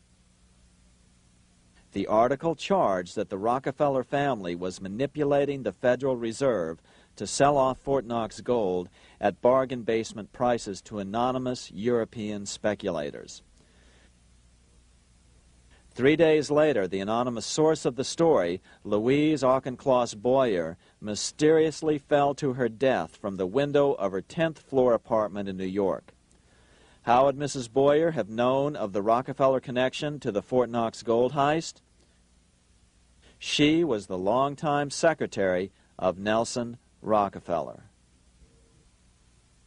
For the next 14 years, this man, Ed Durrell, a wealthy Ohio industrialist, devoted himself to a quest for the truth concerning the Fort Knox gold. He wrote thousands of letters to over 1,000 government and banking officials, trying to find out how much gold was really left and where the rest of it had gone. Edith Roosevelt, the granddaughter of President Teddy Roosevelt, questioned the actions of the government in a March 1975 edition of the New Hampshire Sunday News. Allegations of missing gold from our Fort Knox vaults are being widely discussed in European financial circles. But what is puzzling is that the administration is not hastening to demonstrate conclusively that there is no cause for concern over our gold treasure, if indeed it is in a position to do so. Unfortunately, Ed Durrell never did accomplish his primary goal, a full audit of the gold reserves in Fort Knox. It's incredible that the world's greatest treasure has had little accounting or auditing. This gold belonged to the American people, not the Federal Reserve and their foreign owners. One thing is certain, the government could blow all of this speculation away in a few days with a well-publicized audit under the searing lights of media cameras. It has chosen not to do so. One must conclude that they are afraid of the truth such an audit would reveal. What is the government so afraid of? Here's the answer. When President Ronald Reagan took office in 1981, his conservative friends urged him to study the feasibility of returning to a gold standard as the only way to curb government spending. It sounded like a reasonable alternative, so President Reagan appointed a group of men called the Gold Commission to study the situation and report back to Congress. What Reagan's Gold Commission reported back to Congress in 1982 was the following shocking revelation concerning gold. The U.S. Treasury owned no gold at all. All the gold that was left in Fort Knox was now owned by the Federal Reserve, a group of private bankers, as collateral against the national debt. The truth of the matter is that never before has so much money been stolen from the hands of the general public and put into the hands of a small group of private investors, the money changers.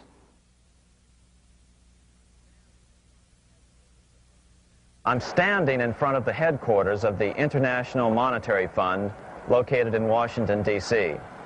Across the street, right over there, is the headquarters of the World Bank.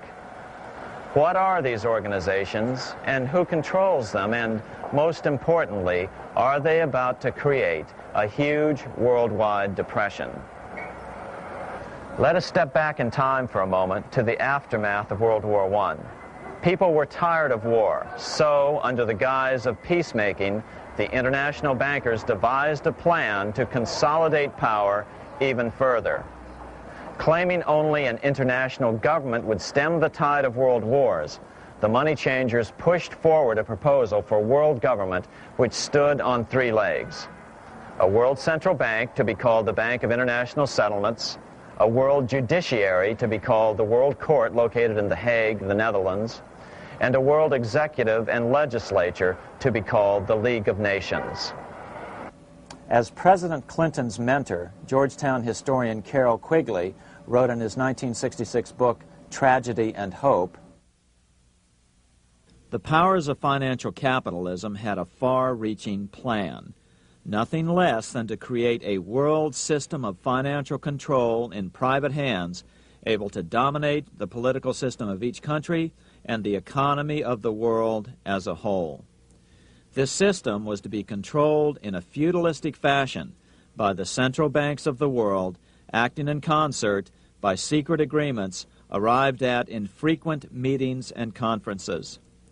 The apex of the system was to be the Bank for International Settlements in Bâle, Switzerland, a private bank owned and controlled by the world central banks, which were themselves private corporations. Each central bank sought to dominate its government by its ability to control treasury loans, to manipulate foreign exchanges, to influence the level of economic activity in the country, and to influence cooperative politicians by subsequent economic rewards in the business world.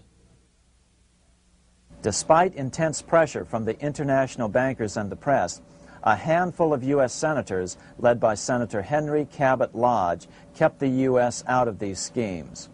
Without U.S. participation, the League was doomed.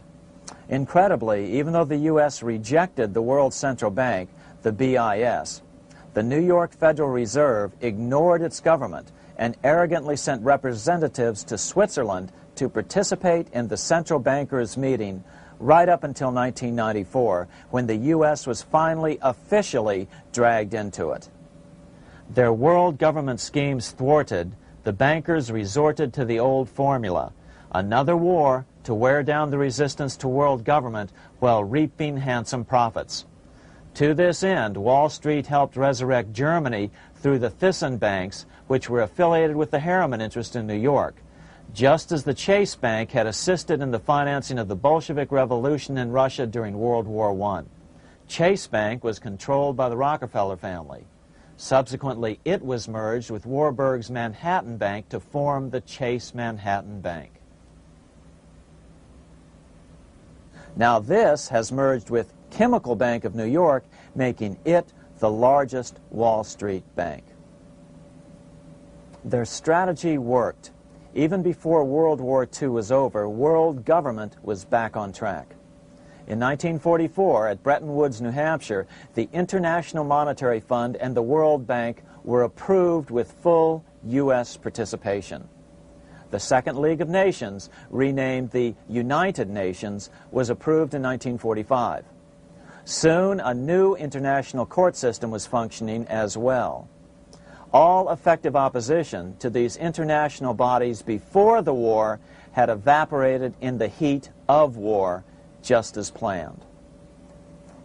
These new organizations simply repeated on a world scale what the National Banking Act of 1864 and the Federal Reserve Act of 1913 had established in the U.S. They created a banking cartel composed of the world's central banks, which gradually assumed the power to dictate credit policies to the banks of all the nations. For example, just as the Federal Reserve Act authorized the creation of a new national fiat currency called Federal Reserve Notes, the IMF has been given the authority to issue a world fiat money called Special Drawing Rights, or SDRs. To date, the IMF has created in excess of $30 billion worth of SDRs. Member nations are being pressured to make their currencies fully exchangeable for SDRs. In 1968, Congress approved laws authorizing the Fed to accept SDRs as reserves in the U.S. and to issue Federal Reserve notes in exchange for SDRs. What does that mean? It means that in the U.S., SDRs are already a part of our lawful money. And what about gold? SDRs are already partially backed by gold. And with 2/3 of world gold now in the hands of central banks, the money changers can go about structuring the world's economic future in whichever way they deem most profitable. Keep in mind, just as the Fed is controlled by its Board of Governors, the IMF is controlled by its Board of Governors, which are either the heads of the different central banks or the heads of the various national treasury departments dominated by their central banks. Voting power in the IMF gives the U.S. and the U.K., that is to say the Fed and the Bank of England, effective control. Just as the Fed controls the amount of money in the U.S., the BIS, IMF, and World Bank control the money supply for the world. So we see the repetition of the old Goldsmiths fraud replicated on the national scale with central banks like the Fed and on the international scale by the three arms of the World Central Bank. Is this organization of the BIS, the IMF, and the World Bank, which we refer to collectively as the World Central Bank, presently expanding and contracting world credit? Yes. Regulations put into effect in 1988 by the BIS required the world's bankers to raise their capital and reserves to 8% of liabilities by 1992. Increased capital requirements put an upper limit to the fractional reserve lending, similar to the way cash reserve requirements do. What has this seemingly insignificant regulation made in a Swiss city 8 years ago meant to the world? It means our banks cannot loan more and more money to buy more and more time before the next depression, as a maximum loan ratio is now set. It means those nations with the lowest bank reserves in their systems have already felt the terrible effects of this credit contraction as their banks scrambled to raise money to increase their reserves to 8%. To raise the money, they had to sell stocks, which depressed their stock markets and began the depression first in their countries.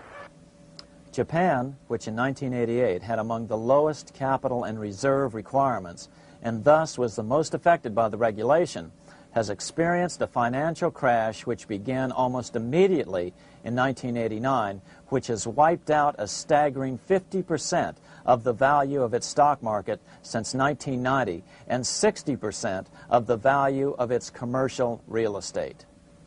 The Bank of Japan has lowered its interest rates to 0.5%, practically giving away money to resurrect the economy, but still the depression worsens. Due to the $20 billion U.S. bailout of Mexico, the financial collapse in that nation is already known here. Yet despite the bailout, the economy continues to be a disaster. One huge debt after another is rolled over as new loans are being made simply to enable Mexico to pay the interest on the old loans. In the south of Mexico, the poor have been in open revolt as every spare peso is being siphoned out of the country to make interest payments. It is important to note that a radical transfer of power is taking place as nations become subservient to a supranational world central bank controlled by a handful of the world's richest bankers.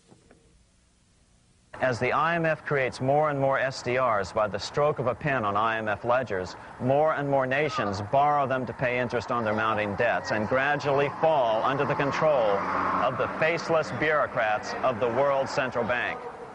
As the worldwide depression worsens and spreads, this will give the World Central Bank the power of economic life and death over these nations. It will decide which nations will be permitted to receive further loans and which nations will starve. Despite all the rhetoric about development and the alleviation of poverty, the result is a steady transfer of wealth from the debtor nations to the money changers' central banks which control the IMF and the World Bank. For example, in 1992, the Third World debtor nations, which borrowed from the World Bank, paid $198 million more to the central banks of the developed nations for World Bank-funded purposes than they received from the World Bank. All this increases their permanent debt in exchange for temporary relief of poverty caused by prior borrowings. Already, these repayments exceed the amount of the new loans. By 1992, Africa's external debt had reached $290 billion, 2.5 times greater than in 1980, resulting in skyrocketing infant mortality rates and unemployment, deterioration of schools, housing, and the general health of the people.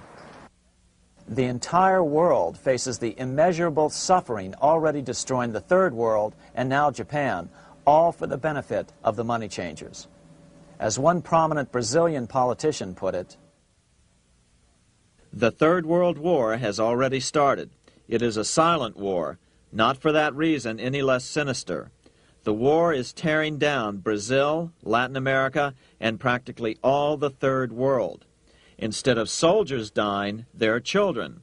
It is a war over the Third World debt, one which has as its main weapon interest, a weapon more deadly than the atom bomb, more shattering than a laser beam."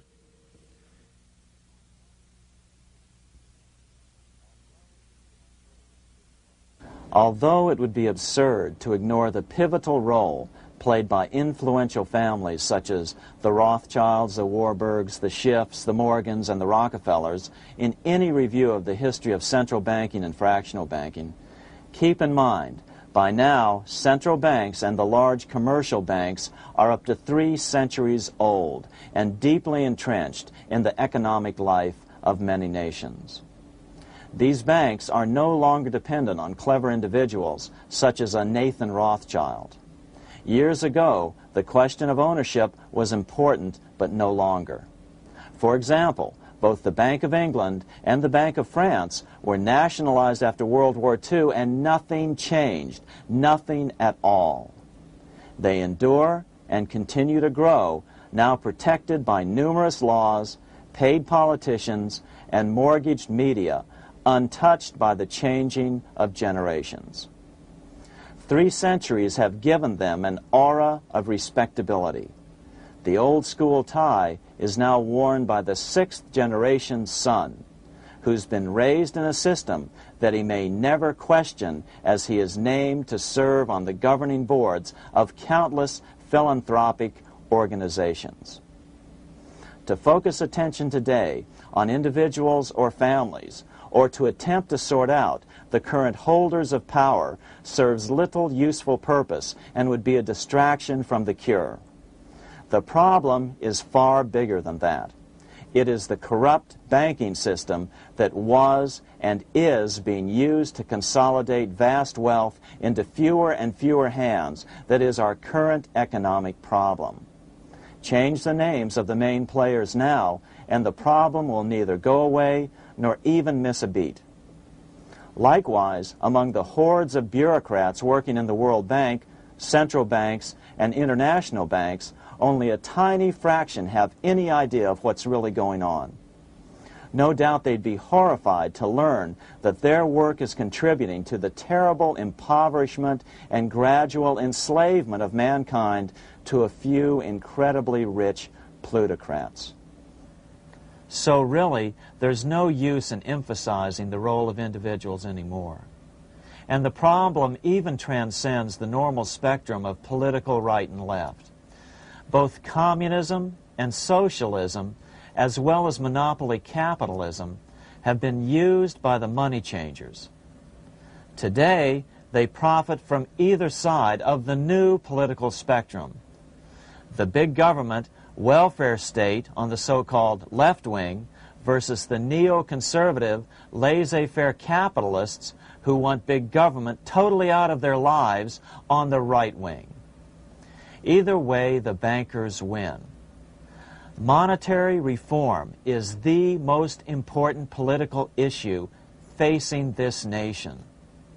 That clarified, let's proceed to the conclusions in the spirit Lincoln declared, with malice towards none, with charity towards all. At the start of this video, we ask a number of troubling questions. Let's be sure we've answered them. What's going on in America today? Why are we over our heads in debt?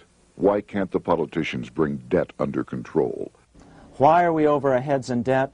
Because we're laboring under a debt money system that is designed and controlled by private bankers. Now, some will argue that the Federal Reserve System is a quasi-governmental agency. But the President appoints only 2 of the 7 members of the Federal Reserve Board of Governors every 4 years. And he appoints them to 14-year terms, far longer than his own.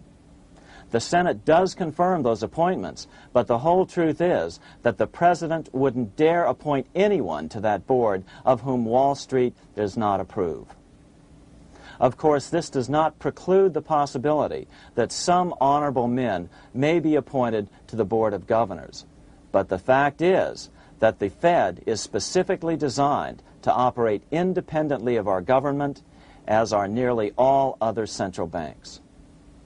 Some argue that the Fed promotes monetary stability. We saw the current head of the Bank of England, Eddie George, claim that this was the most important role of a central bank. In fact, the Fed's record of stabilizing the economy shows it to be a miserable failure in this regard.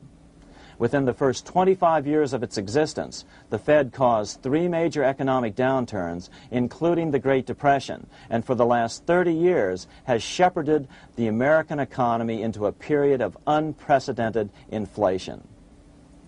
Again, this is not some wild conspiracy theory. It's a well-known fact among top economists. As Nobel Prize-winning economist Milton Friedman put it, the stock of money, prices, and output was decidedly more unstable after the establishment of the Federal Reserve System than before. The most dramatic period of instability in output was, of course, the period between the 2 wars, which includes the severe monetary contractions of 1920-21, 1929-33, and 1937-38. No other 20-year period in American history contains as many as 3 such severe contractions.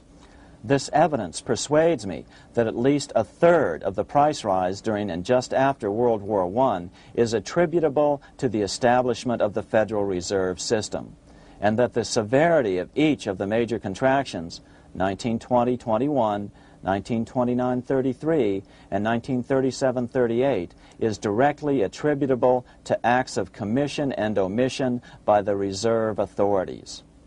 Any system which gives so much power and so much discretion to a few men so that mistakes, excusable or not, can have such far-reaching effects is a bad system. It is a bad system to believers in freedom just because it gives a few men such power without any effective check by the body politic. This is the key political argument against an independent central bank. To paraphrase Clemenceau, money is much too serious a matter to be left to the central bankers. We must learn from our history before it is too late. Why can't politicians control the federal debt? Because all our money is created out of debt. Again, it's a debt money system. Our money is created initially by the purchase of U.S. bonds. The public buys bonds like savings bonds, the banks buy bonds, foreigners buy bonds, and when the Fed wants to create more money in the system, it buys bonds, but pays for them with a simple bookkeeping entry which it creates out of nothing. Then this new money, created by the Fed, is multiplied by a factor of 10 by the banks thanks to the fractional reserve principle. So although the banks don't create currency, they do create checkbook money or deposits by making new loans. They even invest some of this created money. In fact, over $1 trillion of this privately created money has been used to purchase U.S. bonds on the open market, which provides the banks with roughly $50 billion in interest, risk-free, each year, less the interest they pay to some depositors. In this way, through fractional reserve lending, banks create over 90% of the money and therefore cause over 90% of our inflation.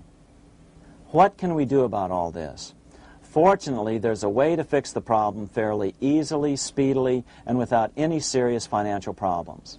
We can get our country totally out of debt in 1 to 2 years by simply paying off these U.S. bonds with debt-free U.S. notes, just like Lincoln issued.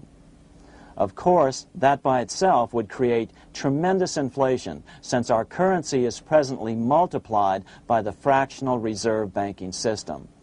But here's the ingenious solution, advanced in part by Milton Friedman, to keep the money supply stable and avoid inflation and deflation while the debt is retired.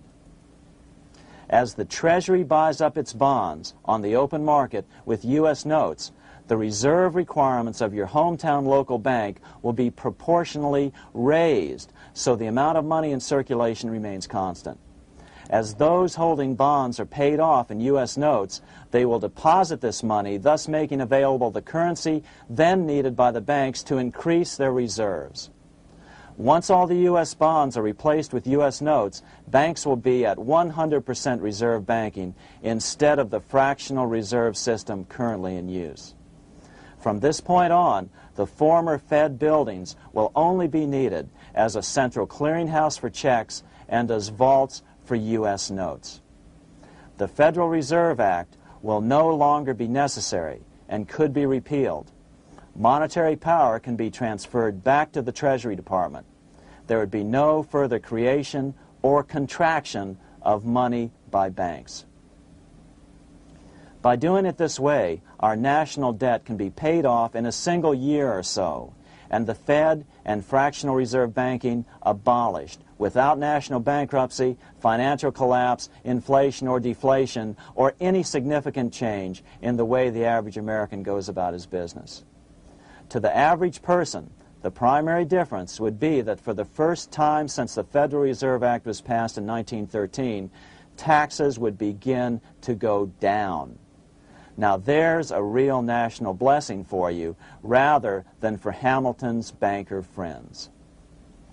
Now let's take a look at these proposals in more detail. Here are the main provisions of a Monetary Reform Act which needs to be passed by Congress. We've drafted a proposed Monetary Reform Act which follows at the end of this tape.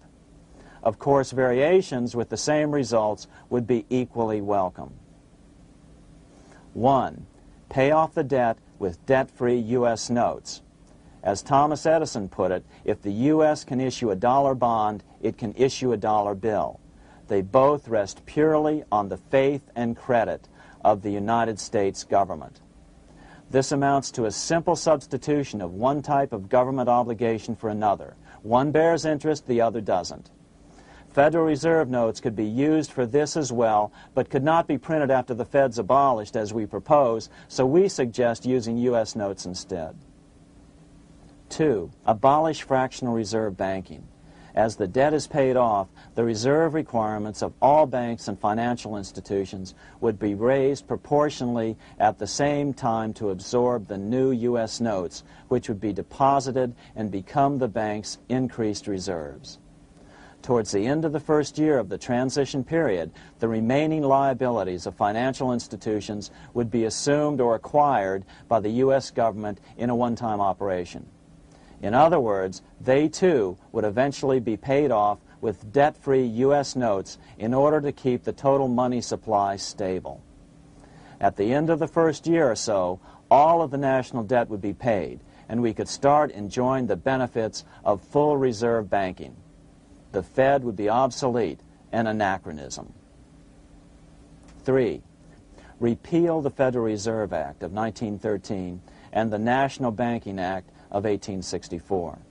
These acts delegate the money power to a private banking monopoly. They must be repealed, and the money power handed back to the Department of Treasury, where they were initially under President Abraham Lincoln. No banker or person in any way affiliated with financial institutions should be allowed to regulate banking. After the first two reforms, these acts would serve no useful purpose anyway, since they relate to a fractional reserve banking system. 4. Withdraw the U.S. from the IMF, the BIS, and the World Bank. These institutions, like the Federal Reserve, are designed to further centralize the power of the international bankers over the world's economy, and the U.S. must withdraw from them. Their harmless functions, such as currency exchange, can be accomplished either nationally or in new organizations limited to those functions. Such a monetary reform act would guarantee that the amount of money in circulation would stay very stable, causing neither inflation nor deflation. Remember, for the last 3 decades, the Fed has doubled the American money supply every 10 years. That fact and fractional reserve banking are the real causes of inflation and the reduction in our buying power, a hidden tax. These and other taxes are the real reasons both parents now have to work just to get by. The money supply should increase slowly to keep prices stable, roughly in proportion to population growth, about 3% per year, not at the whim of a group of bankers meeting in secret.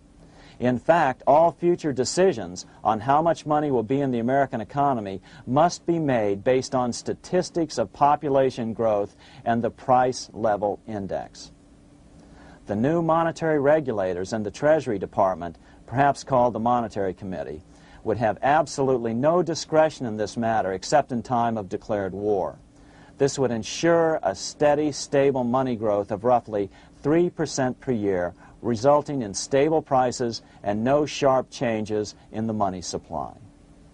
To make certain the process is completely open and honest, all deliberations would be public, not secret, as meetings of the Fed's Board of Governors are today. How do we know this will work? Because these steps remove the 2 major causes of economic instability, the Fed and fractional reserve banking, and the newest one as well, the BIS, Bank of International Settlements. But most importantly, the danger of a severe depression would be eliminated. Let's listen to Milton Friedman on the single cause of severe economic depressions. I know of no severe depression in any country or any time that was not accompanied by a sharp decline in the stock of money, and equally of no sharp decline in the stock of money that was not accompanied by a severe depression.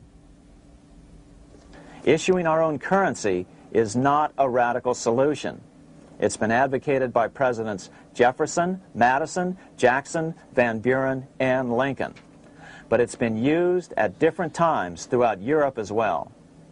Perhaps the best example is one of the small islands off the coast of France in the English Channel. Called Guernsey, It's been using debt-free money issues to pay for large building projects for nearly 200 years. Here we are on Guernsey, and this is the Guernsey Flower and Vegetable Market. Guernsey is one of the most successful examples of just how well a debt-free money system can work. In 1815, a committee was appointed to investigate how best to finance this new market. The impoverished island could not afford more new taxes, so the state's fathers decided to try a revolutionary idea: issue their own paper money. They were just colorful paper notes, backed by nothing, but the people of this tiny island agreed to accept them and trade with them. To be sure they circulated widely, they were declared to be good for the payment of taxes. Of course, this idea was nothing new. It was exactly what America had done before the American Revolution, and there are many other examples throughout the world. But it was new to Guernsey, and it worked miracles. This market is still in use, and remember, it was built for no debt to the people of this island state. But what if we follow Guernsey's example? How would the bankers react to these reforms? Certainly the international bankers' cartel will oppose reforms that do away with their control of the world's economies as they have in the past. But it is equally certain that Congress has the constitutional authority and responsibility to authorize the issuance of debt-free money, U.S. notes, and to reform the very banking laws it ill-advisedly enacted. Undoubtedly, the bankers will claim that issuing debt-free money will cause severe inflation or make other dire predictions. But remember, it is fractional reserve banking which is the real cause of over 90% of all inflation, not whether debt-free U.S. notes are used to pay for government deficits. In the current system, any spending excesses on the part of Congress are turned into more debt bonds, and the 10% purchased by the Fed are then multiplied many times over by the bankers, causing over 90% of all inflation. Our fractional reserve and debt-based banking system is the problem. We must ignore its inevitable resistance to reform and remain firm until the cure is complete. As the director of the Bank of England in the 1920s, Sir Josiah Stamp put it, referring to this modern fractional reserve banking system, "Banking is conceived in iniquity and born in sin. Bankers own the earth. Take it away from them, but leave them the power to create money and control credit, and with the flick of a pen, they will create enough money to buy it back again. Take this great power away from the bankers, and all great fortunes like mine will disappear, and they ought to disappear, for this would be a better and happier world to live in. But if you want to continue the slaves of bankers and pay the cost of your own slavery, let them continue to create money and to control credit." Americans are slowly figuring this out. Today, over 3,200 cities and counties have endorsed the proposal of a non-profit organization called Sovereignty. The Sovereignty movement calls for Congress to authorize the Secretary of the Treasury to issue $90 billion per year of U.S. notes, not Federal Reserve notes nor debt-based bonds, to loan money interest-free to cities, counties, and school districts for needed capital improvements. Remarkably, and to their praise, the Community Bankers Association of Illinois, representing 515 member banks, has endorsed this sovereignty proposal, a good step in the right direction. As Milton Friedman has repeatedly pointed out, no severe depression can occur without a severe contraction of money. In our system, only the Fed, the Bank of International Settlements, with U.S. bankers' cooperation, or a combination of the largest Wall Street banks could cause a depression. In other words, our economy is so huge and resilient, a depression just can't happen by accident. Unless we reform our banking system, they will always have that power. They can pull the plug on our economy anytime they choose. The only solution is to abolish the Fed and the fractional reserve banking system and withdraw from the BIS. Only that will break the power of the international bankers over our economy. And keep in mind, a stock market crash itself cannot cause a severe depression. Only the severe contraction of our money supply can cause a severe depression. The stock market crash of 1929 only wiped out market speculators, mostly the small to medium ones, resulting in $3 billion in wealth changing hands. But it served as a smokescreen for a 33% contraction in credit by the Fed over the next 4 years, which resulted in over $40 billion in wealth from the American middle class being transferred to the big banks. Then, despite impotent howls of protest from a divided Congress, the independent Fed kept the money supply contracted for a full decade. Only World War II ended the terrible suffering the Fed inflicted on the American people. In a depression, the remaining wealth of the debt-burdened American middle class will be wiped out by unemployment, declining wages, and the resulting foreclosures. If we start to act to reform our monetary system, the money changers may do what they did in 1929 and then the 1930s, crash the stock market and use that as a smokescreen while contracting the money supply. But if we're determined to fight to regain control over our money, we can come out of it fairly quickly, perhaps in only a very few months, as U.S. notes begin to circulate and replace the money withdrawn by the bankers. The longer we wait, the greater the danger we'll permanently lose control of our nation. But some still wonder why the international bankers would want to cause a depression. Wouldn't that be killing the goose that is currently laying all those golden interest eggs? Remember what Larry Bates said at the first of this videotape.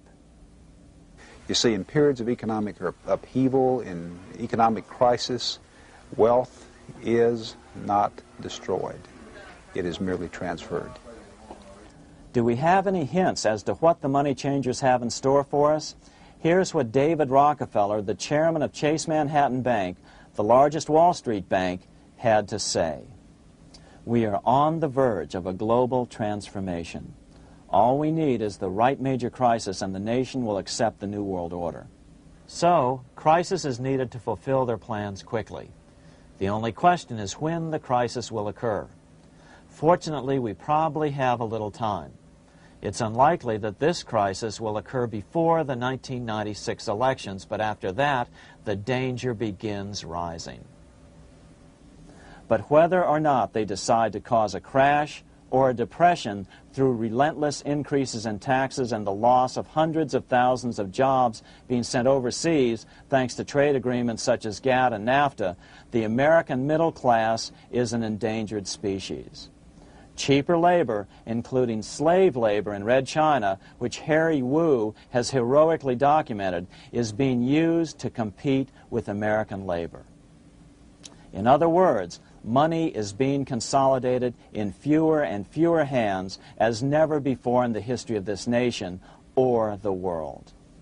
Without reform, the American middle class will soon be extinct, leaving only the very rich few and the very many poor, as has already occurred in most of the world. We've been warned of all this by congressmen, presidents, industrialists, and economists down through the years. Religious leaders, too, have seen the danger. About 1898, during the time of William Jennings Bryan, Pope Leo XIII put it this way. On the one side, there is the party which holds the power because it holds the wealth, which has in its grasp all labor and all trade, which manipulates for its own benefit and its own purposes all the sources of supply, and which is powerfully represented in the councils of state itself. On the other side, there is the needy and powerless multitude, sore and suffering. Rapacious usury, which, although more than once condemned by the Church, is nevertheless under a different form, but with the same guilt, still practiced by avaricious and grasping men, so that a small number of very rich men have been able to lay upon the masses of the poor a yoke little better than slavery itself. More recently, during America's Great Depression, Pope Pius XI spoke of the same problem. In our days, not alone is wealth accumulated, but immense power and despotic economic domination is concentrated in the hands of a few. This power becomes particularly irresistible when exercised by those who, because they hold and control money, are able also to govern credit and determine its allotment. For this reason, supplying, so to speak, the lifeblood to the entire economic body and grasping, as it were, in their hands the very soul of the economy, so that no one dare breathe against their will. Educate your friends. Our country needs a solid group who really understand how our money is manipulated and what the solutions really are. Because if a depression comes, there will be those who call themselves conservatives who will come forward advancing solutions framed by the international bankers. Beware of calls to return to a gold standard. Why? Simple, because never before has so much gold been so concentrated outside of American hands. And never before has so much gold been in the hands of international governmental bodies such as the World Bank and International Monetary Fund. A gold-backed currency usually brings despair to a nation, and to return to it would certainly be a false solution in our case. Remember, we had a gold-backed currency in 1929 and during the first 4 years of the Great Depression. Likewise, beware of any plans advanced for a regional or world currency. This is the international bankers' Trojan horse.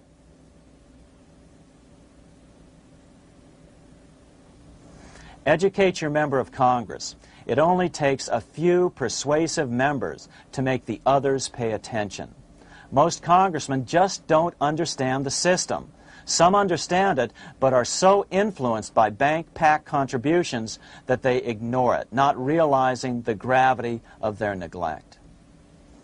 We hope we've made a valuable contribution to the national debate on monetary reform. It remains for each man to do his duty, consistent with his state in life. May God give us the light to help reform our nation and ourselves. We say ourselves because ultimately vast multitudes of men are going to be driven more and more to desperation by the accumulation of the world's wealth in fewer and fewer hands. Men will tend to become like their oppressors, selfish and greedy. Rather, let's keep in mind during this period of reform a warning not to lose sight of greater things, as Pope Pius XI put it. For what will it profit men that a more prudent distribution and use of riches make it possible for them to gain even the whole world, if thereby they suffer the loss of their own souls? What will it profit to teach them sound principles in economics, if they permit themselves to be so swept away by selfishness, by unbridled and sordid greed, that hearing the commandments of the Lord, they do all things contrary?